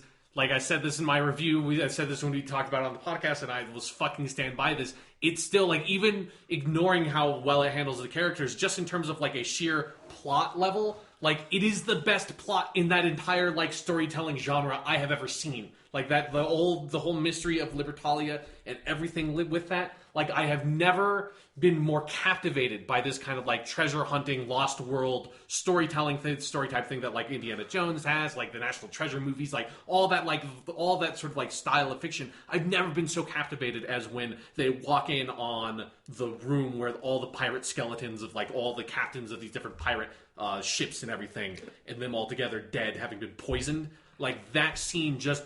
My jaw was on the fucking floor, and then how they so expertly tie that in with the character relationship with Nate and Elena and what Nate is going through and his character arc for the game. Like, just on a pure structural level, the plotting of that game is so insane. Especially when you look at how far they came from Uncharted 3 to The Last of Us to Uncharted 4. Like, that's... For that be the last Uncharted game and the ways that it sort of, like... corrects all the popular criticisms of that franchise and sort of like flips them off and says like, fuck you, like, look at this. Like, that's incredible. And see, now that we're going through the arguments, I'm probably going Uncharted 4 is number 1 and Doom is number 2. Yeah, but when you think about with Doom, just remember the way you felt when you beat the last boss in Doom and how you kill that spider motherfucker. That's pretty fucking good, right? Oh, and I've played more of Doom than I did of Uncharted 4 because... And that's not necessarily means one is better than the other, because I think it would be very tough to play Uncharted 4 and then just start over again. Yeah, because also, like, the way that Doom handles its collectibles is, like, I don't want to play Uncharted 4 again to, like, find all the lost treasures, because that's not compelling. But, like, playing through Doom again to find all the collectibles is, like, that's a really rewarding experience. Yeah, but I've played through the Doom campaign twice completely, and another, like, half just to get some random things. Yeah. And I've played multiplayer and stuff, so... And although I really love the Uncharted 4 multiplayer too, like I actually think of those two, I probably like the Uncharted multiplayer more, but they're both very good. Yeah. And I wish Overwatch didn't exist so I could play them both more. Right. Not really. Overwatch is great, but it's, so I don't know. It's so tough. It's almost like one is 1A and one is 1B. Yeah. Just remember, like, think about with Doom. Just think about the way that Doom uses music. Like, just think about pressing the pause button or like the map screen in Doom, and the way the music is like. Excellent, but I would also stress: think of how Henry Jackman, the composer in Uncharted 4, uses Nathan Drake's theme at certain moments. But just think about rolling up on a dude and shooting him in the face with the shotgun, and then him like doing the glowing thing, and you grabbing his leg, knocking him to the ground, and stomping his own head out with his own boot. Think about that for a second, Jonathan. Think about the super shotgun. God damn it, the super shotgun. There's no wrong choice here, right? No, but there is a choice here. That's so tough. And here's the thing. I have a couple others that I would throw in contention. Yeah. Let me just say my others so far this year. Digimon Story Cyber Sleuth. Digimon motherfucking Story. That was a full-on obsession here at the podcast. Yeah. Go back to the first episode where I talk about it. And I do think I could make the argument. Oh, I absolutely could. You could. It's got a great story. It's a 60-hour game that does not lag. It has great characters. It has a particularly evocative ending, and that Digimon evolving and collecting system is unlike anything any game has ever attempted. Yeah, it feels like, and I know there have been other Digimon story games that I imagine have had similar systems, but for like the first one coming over here and the first one we played, like playing that game feels like a revelation for that genre of like the Pokemon-esque like monster catching games. That also Persona has elements of that, as well as like it's just what they do with how you can fuse the digivolve the Digimon and like go back and forth and like all around that evolution tree. The way that you can, with enough hard work, take any Digimon in that game and turn him into any other Digimon. Like literally, there is no barrier. Like you can, if you are smart with how you de-digivolve them and digivolve them up and all that shit, you could make anything like into anything else. It's like the sheer insanity of making that system and making that work and making someone like me who's a gamer that like normally I wouldn't get that in depth with the system like that. I would sort of see that, get a bit intimidated by it and say like just kind of skim over it. And instead, I ended that game with every single Digimon and then like most of the mega level or in ultra level Digimon level 99, like by grinding them up to like my high, like the highest level they could be. Like that's how I ended that game. You know? Yeah, and I did too. There's like, I normally would not do that with these kinds of games, you know? Like, even with Persona 3 and Persona 4, I did not go in that deep into the fusion stuff. Like, I didn't, but, like, with Persona 4 the Golden, I did a little bit just because my knowledge of that game allowed me to sort of, like, kick out the level curve and all that stuff. But other than that, like, I never got that in depth with the Persona fusing stuff and that. It was like, Digimon, like, that became the game for me at some point. Absolutely. So here's again, I don't know. Now we're talking about it. Is Digimon number one this year? Because it's like, because if you're looking at like really compelling character arcs in video games this year, like straight up, like I'm not saying this ironically, I think like Nate's in Uncharted 4 and Nokia's in Digimon Story Cyber Sleuth are of a similar quality. Like they are so insanely good. That moment where Nokia gets Omnimon and he's standing behind her with his arms folded and she has her arms folded, like that is such a triumphant moment for that character halfway through that game. It's amazing. It's amazing. And obviously Nathan Drake has the benefit of 4 games, many years. We're going to have a bigger connection with him. But what they do with Nokia in one game with minimal voice acting also, because not all of it is voiced. Amazing. Yeah. And none of it is, mocapped and stuff like that. Yeah. So, shit. I mean, right now, the theme on my PS4 is still the Digimon Story Cyber Sleuth theme that I got when I, got the digital version of that game. I've never taken that down. Shit, I don't have a theme It's for really that. good. Oh, maybe I can pay for it. If it's like a buck, I would do that. Yeah, it's awesome. Because the character design and the art in that game is really great. It is. I'm kind of sick of I still have the 20th anniversary theme on. Yeah, I stopped using that a while ago. I like it because it has the PlayStation startup sound. Yeah. But anyway. Okay, so there's those. For me, I also have to mention, I talked about Kirby Planet Robobot.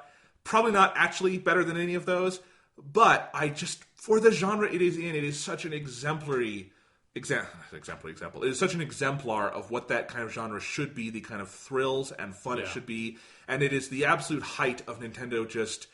Even in kind of a down year, they can say, yeah, we are going to have a game with incredible technical merits and music and visuals and all that, and we're not even going to make that big a deal out of it. It reminds you that Nintendo may have problems as a company. When it comes to just sitting down and making a game, very few people do it as well and as dedicated as Nintendo does. And this is one that I hope doesn't fly too under the radar for 3DS owners, because it's an absolute must-play for that system. Yeah. So there's that. And Inside, holy fucking crap. There have been... No game this year has reached moments like Inside has where I just jaw on the floor, what the fuck am I playing? Inside is a masterfully designed game designed by insane people, and I love that. Nice. So those are up there too. And I can't forget the game I have played more than any other game this year, and that is Fire Emblem Fire Emblem Fates. Now, technically there's multiple games of it, but I've played all of Birthright, all of Conquest, and I still haven't found time for the third one, because when am I going to find time for that? Yeah. But I want to.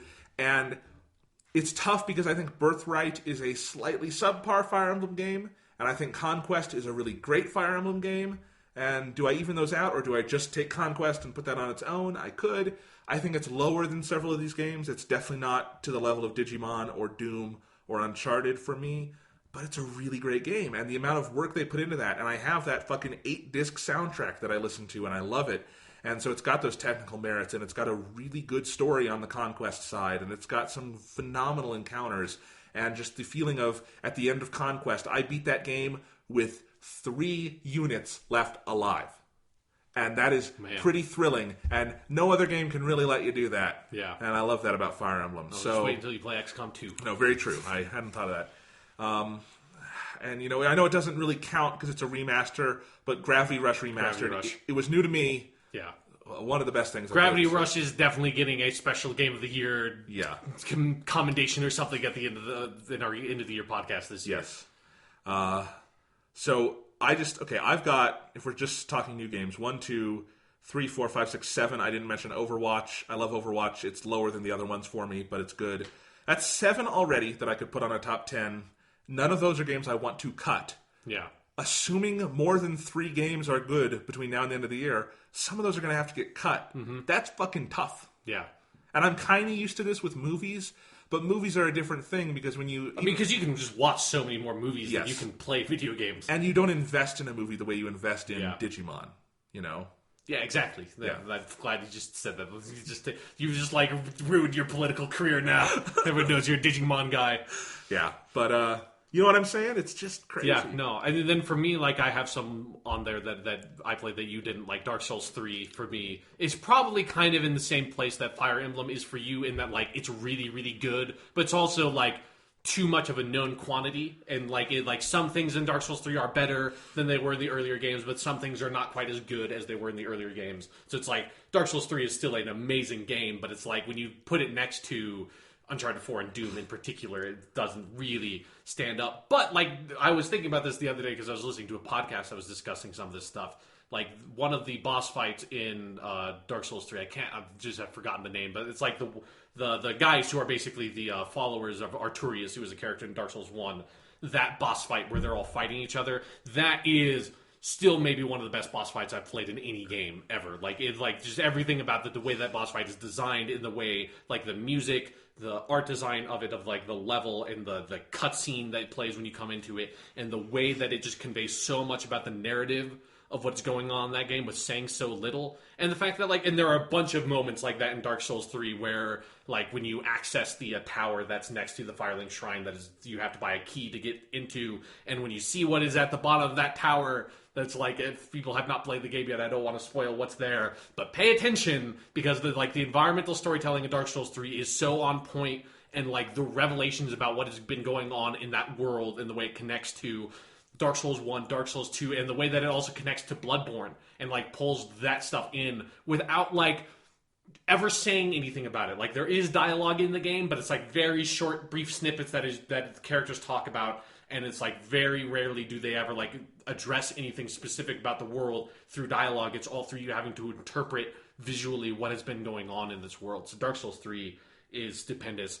And then also for me, like, and it's such a hard thing to sort of rank with everything else, but The Witcher 3 Blood and Wine, if I was being 100% honest, The Witcher 3 Blood and Wine would actually have to probably be my number one.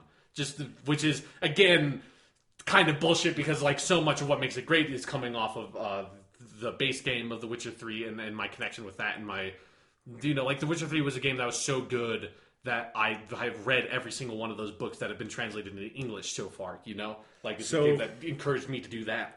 So maybe we just leave DLC out this year on the lists? Maybe, like, that might be a decision I make at the end of the year, to, like, recognize it through a different award. And, like, and just because Witcher 3 was your number one last year, it would have been, I didn't play it until this year, but it would have been my clear number one last year, so maybe that can just be where number one is, and then this year can be new games. Yeah, but Blood and Wine is so good. And like, part of, like, one of the reasons why it would feel compelling to put it on the list is because a lot of the stuff that does make it very strong are unique to the Blood and Wine. Like, the story that they tell and the characters that they introduce are, like, so it's like, because it's not just like, oh, The Witcher 3 was really good, so Blood and Wine is going to be really good. It's like, the amount of effort they put into, like, really building out this fantastic new open world section with Toussaint and all the levels and the quests and the storylines they pepper throughout that, the way that, like, I mean, there's some quest lines in Blood and Wine, like one that where you get involved with this sort of like chivalric tourney, and it is all this sort of very Arturian knight stuff. And it's just this storyline that I swear you could take that storyline, and if you broke it out and like wrote it down as like rhyming verse, it could be like an Arturian poem, like the Sir Gawain in the Green Knight or something like that. Like, it is that level of just super high quality storytelling that is peppered throughout that entire DLC. That's completely unique to itself. Like, that's just amazing. And the note that DLC leaves off on is incredible. It's like, man. Are there any games from this year so far that you haven't played that you need to catch up on? I mean, obviously, Inside, we were just talking about that. That's one I really want to play. But that's still new. So yeah. I'm trying to think. I mean, in a way, like, XCOM 2 is one of those. It's like, because it already came out on PC, so I'm really excited to go play that on consoles. But now, I can't think of, like, anything big that I've really missed that I really wanted to play. I haven't picked up Overwatch. Because I played a lot of the beta, so I haven't felt really compelled to get back into it. But that is something that I would have liked to play more of. Yeah, Overwatch is good. I've found that, just to say with Overwatch, I'll get back to my question in a second. I'm not evading it. But my brother has been out of town for 3 weeks, and he didn't have an Xbox with him because he couldn't take it with him. And I've tried playing Overwatch on my own, and I'm not into it on my own. If I have someone else to play it with, like my brother, either over Xbox Live or he's in the other room or something, then I have a lot of fun with it. If I'm just on my own, that's not necessarily a bad thing. That's not a criticism. It is a multiplayer game. It's a multiplayer game, and it's such a social game, and it's such a fun, happy kind of everyone get involved game. But that is its only limitation for me, is that when I'm alone, I don't feel the need to play it. When I'm with someone else, I love to play it. It probably will not make my top 10 for the end of the year, even though I think we can all recognize culturally it is the game of 2016. Yeah, I mean, it is. It's one of the things that, like, I almost kind of am starting to dislike Overwatch in a weird way, because the way that some people talk about it, it's like, because I feel like I have a slightly different perspective on it than some of the people that have been grabbed by it so much, and that I look at Overwatch and, like, realizing the way that people, like, have taken to specifically the characters and stuff, because I think that's one of the biggest things that has, like, motivated the big, like, cultural attention around it. It just made me realize, like, they just took, like, anime, like, moe character design in anime and just, like, made that in a class-based shooter. It's like, looking at that as, like, almost kind of gross at some point. Like, you guys are like way too into this. Like you are into this the way that like if you like go online and read a like anime discussion about like Nisekoi or something, it's like you're way too into this. Do not be this invested in these characters. It's getting creepy. Eventually, you're just going to buy like body pillows with May on it. It's like you don't want to go down this path, man. I've seen people do this. But, end of the day, if you look at the game on its own merits, it is a great game. Blizzard knocked that one out of the fucking park. It is so well balanced and built and designed, and it is so much fun. And those characters, even though I agree with you that the obsession can get a little creepy, but that was the first thing you said about the game is they did the character design is phenomenal. Absolutely. So can't discount that either. I mean, if you're going to pull inspiration for how you handle character design, anime is a really good way to do that. See our love for Digimon Story Cyber Sleuth. Exactly, yeah. Anyway, so back to games I need to play. There's two for me. One I already own, and I just literally have not had the time yet, and that's Bravely Second.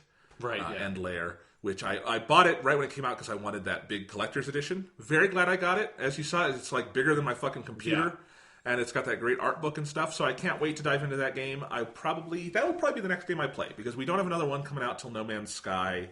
And so I might be able to spend the month of July on that. Yeah. And I know, like, with Bravely Default, I actually played that kind of in, like, 3 periods where I started playing it, like, for 20 hours and then kind of was off for a few months, came back.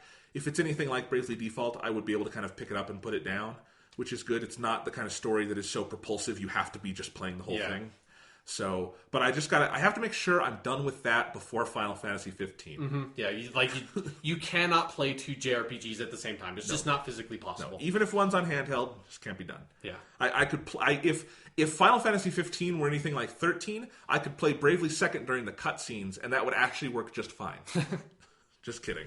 So there's that, and then the other one, and it's not out on Mac yet or consoles, but I want to play this game so bad, Stardew Valley. Yeah, me too. I haven't played it yet. It's on PC, and I do have a PC laptop playing around I could grab, but I want it on my Mac or on PS4. And the guy who made that game has said it's going to be on PS4 and Xbox at the end of the year, like Q4, but it should be on Mac pretty soon. So I might get to play that soonish if he gets it out in July or August or something. Yeah. I'm a little worried if it comes out like in November. That seems like a game I would wait to play for like December or something like that, where things really calm down, and that just seems like a very relaxing game that I really want to play. Yeah, so if it does come out on Mac, I will absolutely. I'm even thinking of just buying it during the Steam sale right now, and then when it eventually comes to Mac, I'll just be able to play it. Have it. Might as well do that. But so that's the other one for me. But so I'm glad my backlog for this year so far. I've played most everything I need to play. Yeah. It's just those two. And other than that, man, I've enjoyed everything. The other one for me is Tokyo Mirage Sessions, Sharp FE. And it looks like it's a really good game. I kind of doubt I'm going to get to it this year. I don't know. There's other things that are just a higher priority for me. And I kind of feel like I got my idle JRPG fix last year with Persona 4 Dancing All Night. So I don't know. And Tokyo Mirage Sessions is like maybe a bit too close to Persona 5 that you don't want to like get, because it does seem, I've like watched a bit of video of it and it seems very Persona-esque in a lot of ways.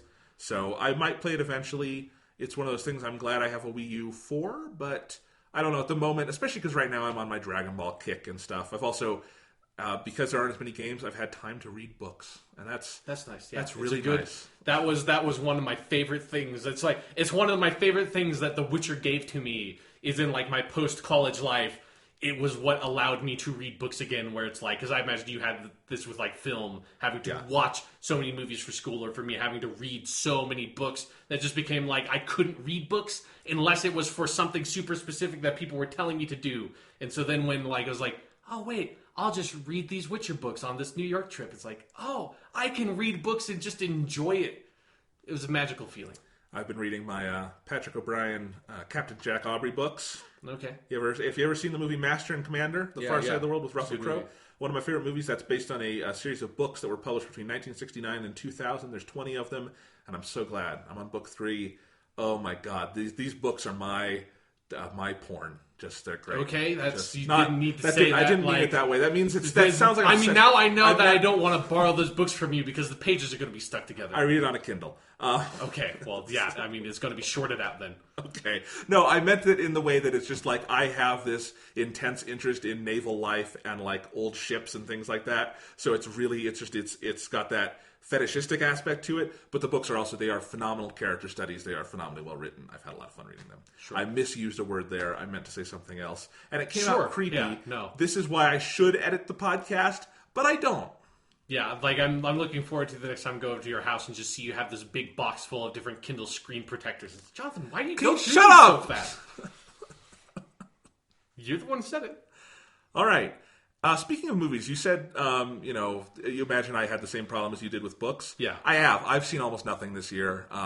This will probably be the first year Come on, you saw the great, just inimitable Batman v Superman: Dawn of Justice. I know you saw that. I have my list. I have a media of 2016 list I keep so I don't forget anything for top 10 time. My movie list is pretty short, but where I have Batman v Superman written down, it is listed as Batman v Superman: Dawn of Awfulness. Okay, yeah, so, that's... Yeah. You could have maybe tried a little bit harder for a pun there, but it works. Definitely the worst movie we've seen this year. Fucking yeah. The worst movie I've seen personally since Amazing Spider-Man 2. So anyway, I'm not going to see Amazing Spider-Man 2. Yes. I said Amazing Spider-Man. Oh, did you? I thought I just heard Spider-Man. I would never make that mistake. Okay. Who do you think I am? I'm the kind of person that I have probably never written down Spider-Man without a hyphen since I was like 5 years old, okay? Like, I'm not going to fuck that up. Anyway, so that's bad. I do want to say, again, probably not going to make a top 10 list for movies this year, but the one trend I want to note that I think has been special this year is Disney has had a hell of a fucking year. Oh, yeah. Started off with Zootopia, great animated movie, one of my favorite Disney animated movies ever.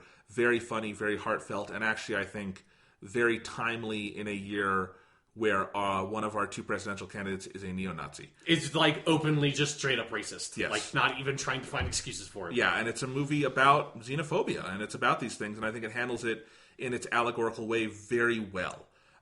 So I loved that about it. They had The Jungle Book, which is a movie that I should have hated. I don't like the live-action CGI stuff. Yeah. I don't like when you put celebrity voices in realistic animals, and somehow all of it works, and it is probably the most interesting use of special and impressive use of special effects.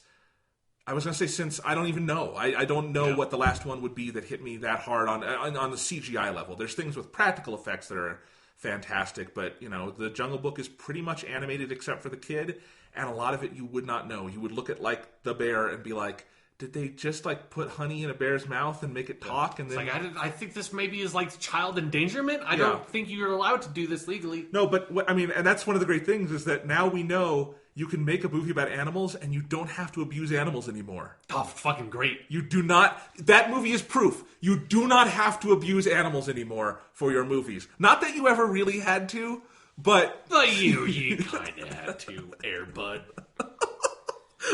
I don't think Air Bud was artistically worth it either way, but yes. It's the greatest movie of the 90s. I don't know what you're talking about. It defined a generation. It did. So they had those two, which were just incredible. Finding Dory, which I loved even more. Just a really great Pixar sequel that, again, shouldn't have been as good as it was. And then Captain America Civil War. All these things under the Disney banner. Possibly the best superhero movie ever. Just it's great stuff. Got us the Spider-Man we always deserved. Mm-hmm. Gave us Black Panther in a way that I don't think we ever thought we were going to see Black Panther on screen.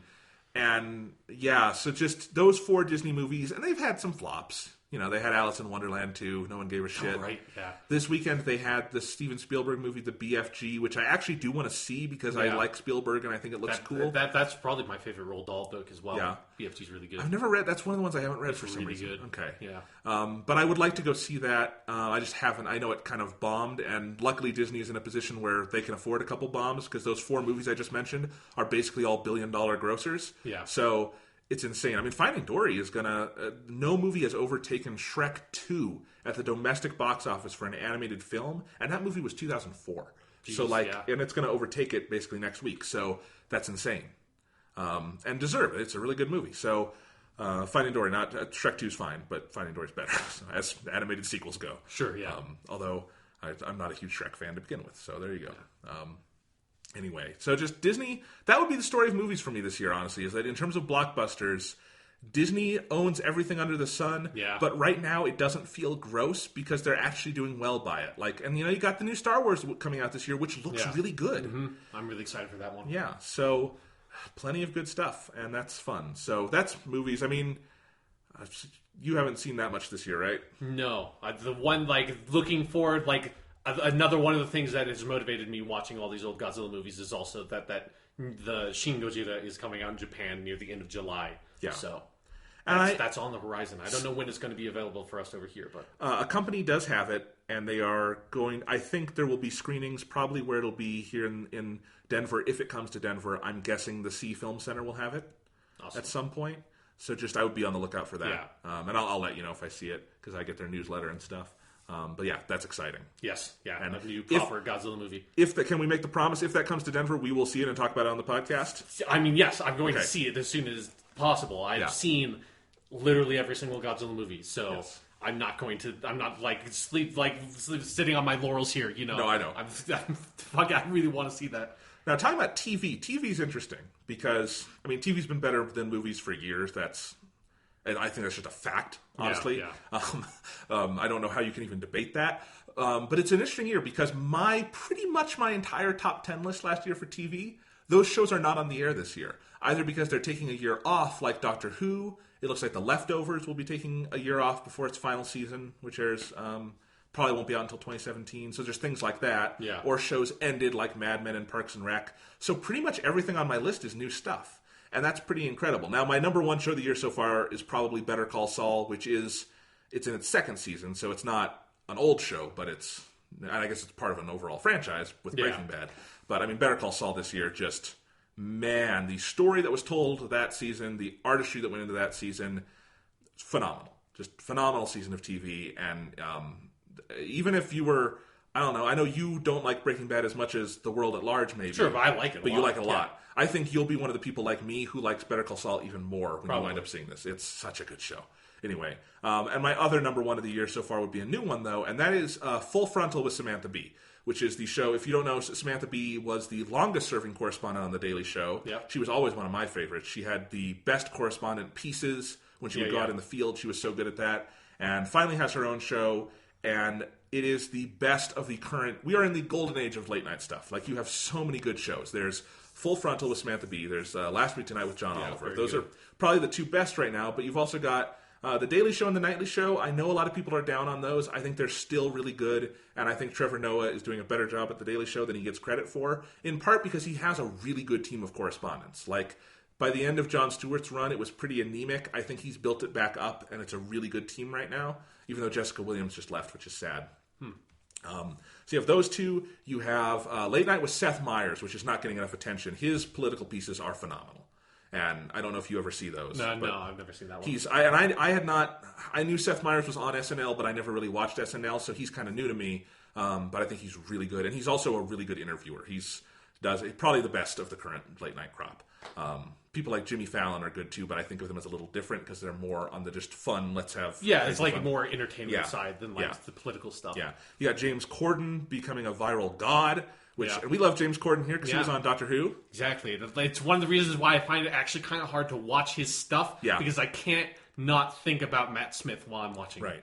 I think Stephen Colbert's show has a lot of problems, but in moments it can be really good. Yeah, it's a good show to follow on YouTube for every once in a while. There's a good bit, but it doesn't it has not I don't think he has taken to that format quite yet. No, but just I'm probably forgetting some, but there's so many good ones. Full Frontal with Sam B is better than all of them. She only does one show a week. It's 20 minutes. It's not even when John Oliver does it, he gets 30. Yeah. She gets 20 on TBS.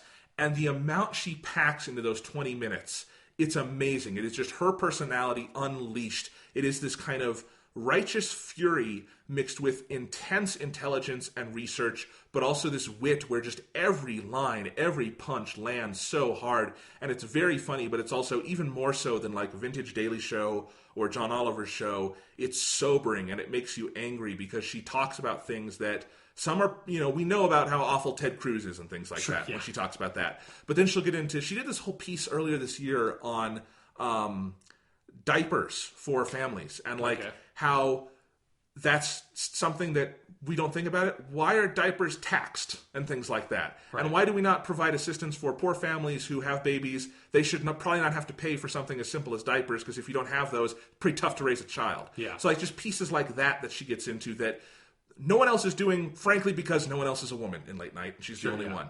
And so there's pieces like that she can do, but also just so many things. She still does pieces where she's out in the field like she did on The Daily Show, and those are still absolutely tremendous. She did this one where they went to the Libertarian Convention.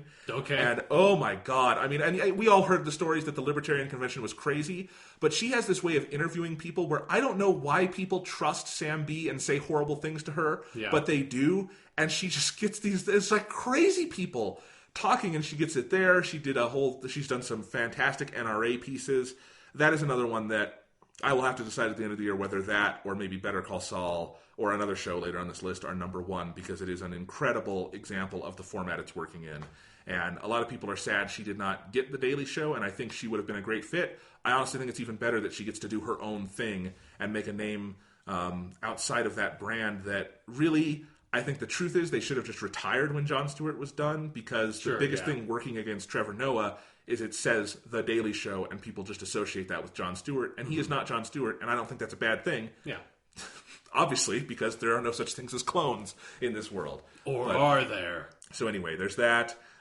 Game of Thrones just finished its 6th season, and I keep trying to find ways to argue myself out of just admitting it was probably the best season they've ever done, because it probably was. Mm-hmm. There were, out of 10 episodes, there were probably 6 that are pretty much perfect episodes of Game of Thrones, just back to front. That is a show, because of the number of characters and locations, it's just kind of inherently a little up and down. Individual episodes will have lots of scenes you love, and then some you just kind of suffer through.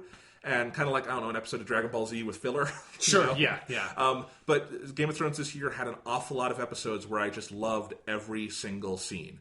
And there was one subplot this year I hated, but there have been other seasons where there have been more than one I hated. So there you go. And the finale was probably the best episode Game of Thrones has ever done. And there are several others that would be in contention for that title. So this was a goddamn good season of TV. Cool. And it's good to see Game of Thrones. Because Game of Thrones Season 5, its previous season, was by far its worst. And so that's a really nice creative rebound for them. And it's nice to know that season was kind of just a blip and not the new normal or anything. Sure. So that was great. Supergirl has had a great year so far in the back half of its first season. If for nothing else, it gave us the gif of Kara eating ice cream after the Flash delivered it to her. Yeah. That's a pretty great gif. It is a very high-quality gif, yes. Absolutely. Let's see. There's some shows I have to catch up on, but from what I've seen, they're good. The People vs. O.J. Simpson, which I saw in full. Great show. Great kind of dramatized retelling of that trial. Yeah. And it's phenomenally acted, very well written, great perspective on context and history. And there's one episode that season that I would put up with the best episodes of TV this year, which is the one where basically they're going through the tapes of Mark Furman, who was the cop who arrested OJ and turned out to be like a KKK racist. And the thriller aspect of that episode, as they're trying to figure out how to admit that into evidence, is as tight and tense an episode of TV as I've seen this year. But possibly better than all of the things I just mentioned is something I'm still working my way through. I haven't had time to finish it. But it's the ESPN documentary, OJ Made in America. Right, yeah. For some reason, a lot of OJ this year. But this is real-life crime drama has been on, a big uptick in the past couple of years. Yes. And OJ Simpson is obviously, that is the most public one of those of the past couple decades. Yeah. So if you're confused about the difference between these two shows, The People vs. OJ was the FX show. It's a dramatization. Doesn't mean it's a fictionalization, just it's not a documentary. Yeah. OJ Made in America is a 7.5-hour documentary film, and it really is just one long film. It was split into 5 parts on ESPN. Because nobody's going to sit down and watch 7.5 hours in one go. Although, they did put it out in theaters in New York and LA to qualify it for Oscars. So you could have done it, and the Oscars should nominate it, because there's not going to be a better documentary film this year. But you could have a 7.5-hour Oscar winner this year if you wanted.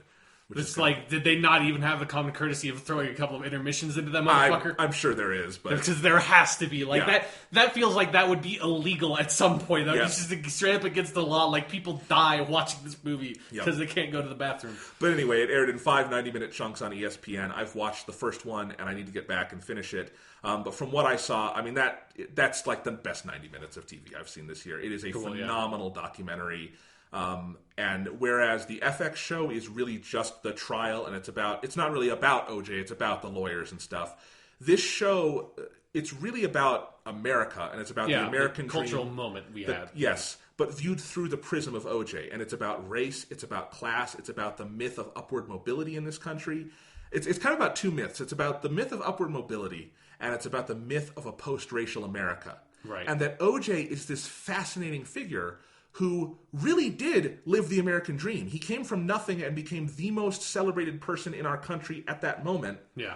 And then when the trial came, he was part of what proved that we were not in post-racial America. Yeah. Because even the most beloved black man among whites became a demon in that moment. And he did kill the person, so that's bad. He's a murderer, but... But you know what I mean? Whereas that cultural schism was so intense. And so what I've seen of the documentary so far doesn't even get into the trial. It's about his football career and things. But the way it intersects all these different parts of American culture and all the footage it uses, and it's got interviews with everybody and just with fans and people who were on the ground at the time. It is fascinating. It is involving. It is invigorating. It is a great piece of documentary art.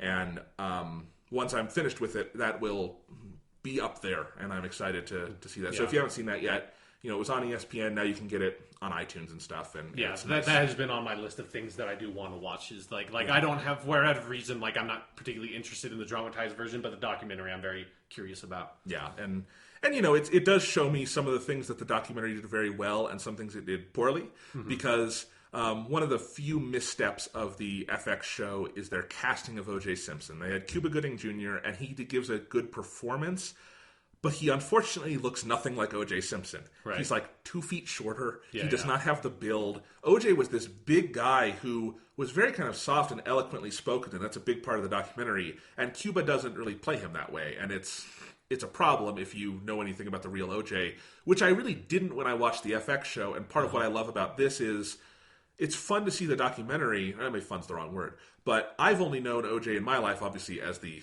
double homicide murderer. Yeah, both of us, our cultural context for it is post-trial. Yeah, but that's one of the great things the documentary gives you is the illustration of, well, why was he the figure he was? And you realize he was this intensely inspirational, aspirational figure for both black and white Americans. And what did that mean at the time? And that's something that has been lost to time, but you have to know the story. Yeah. So, yeah.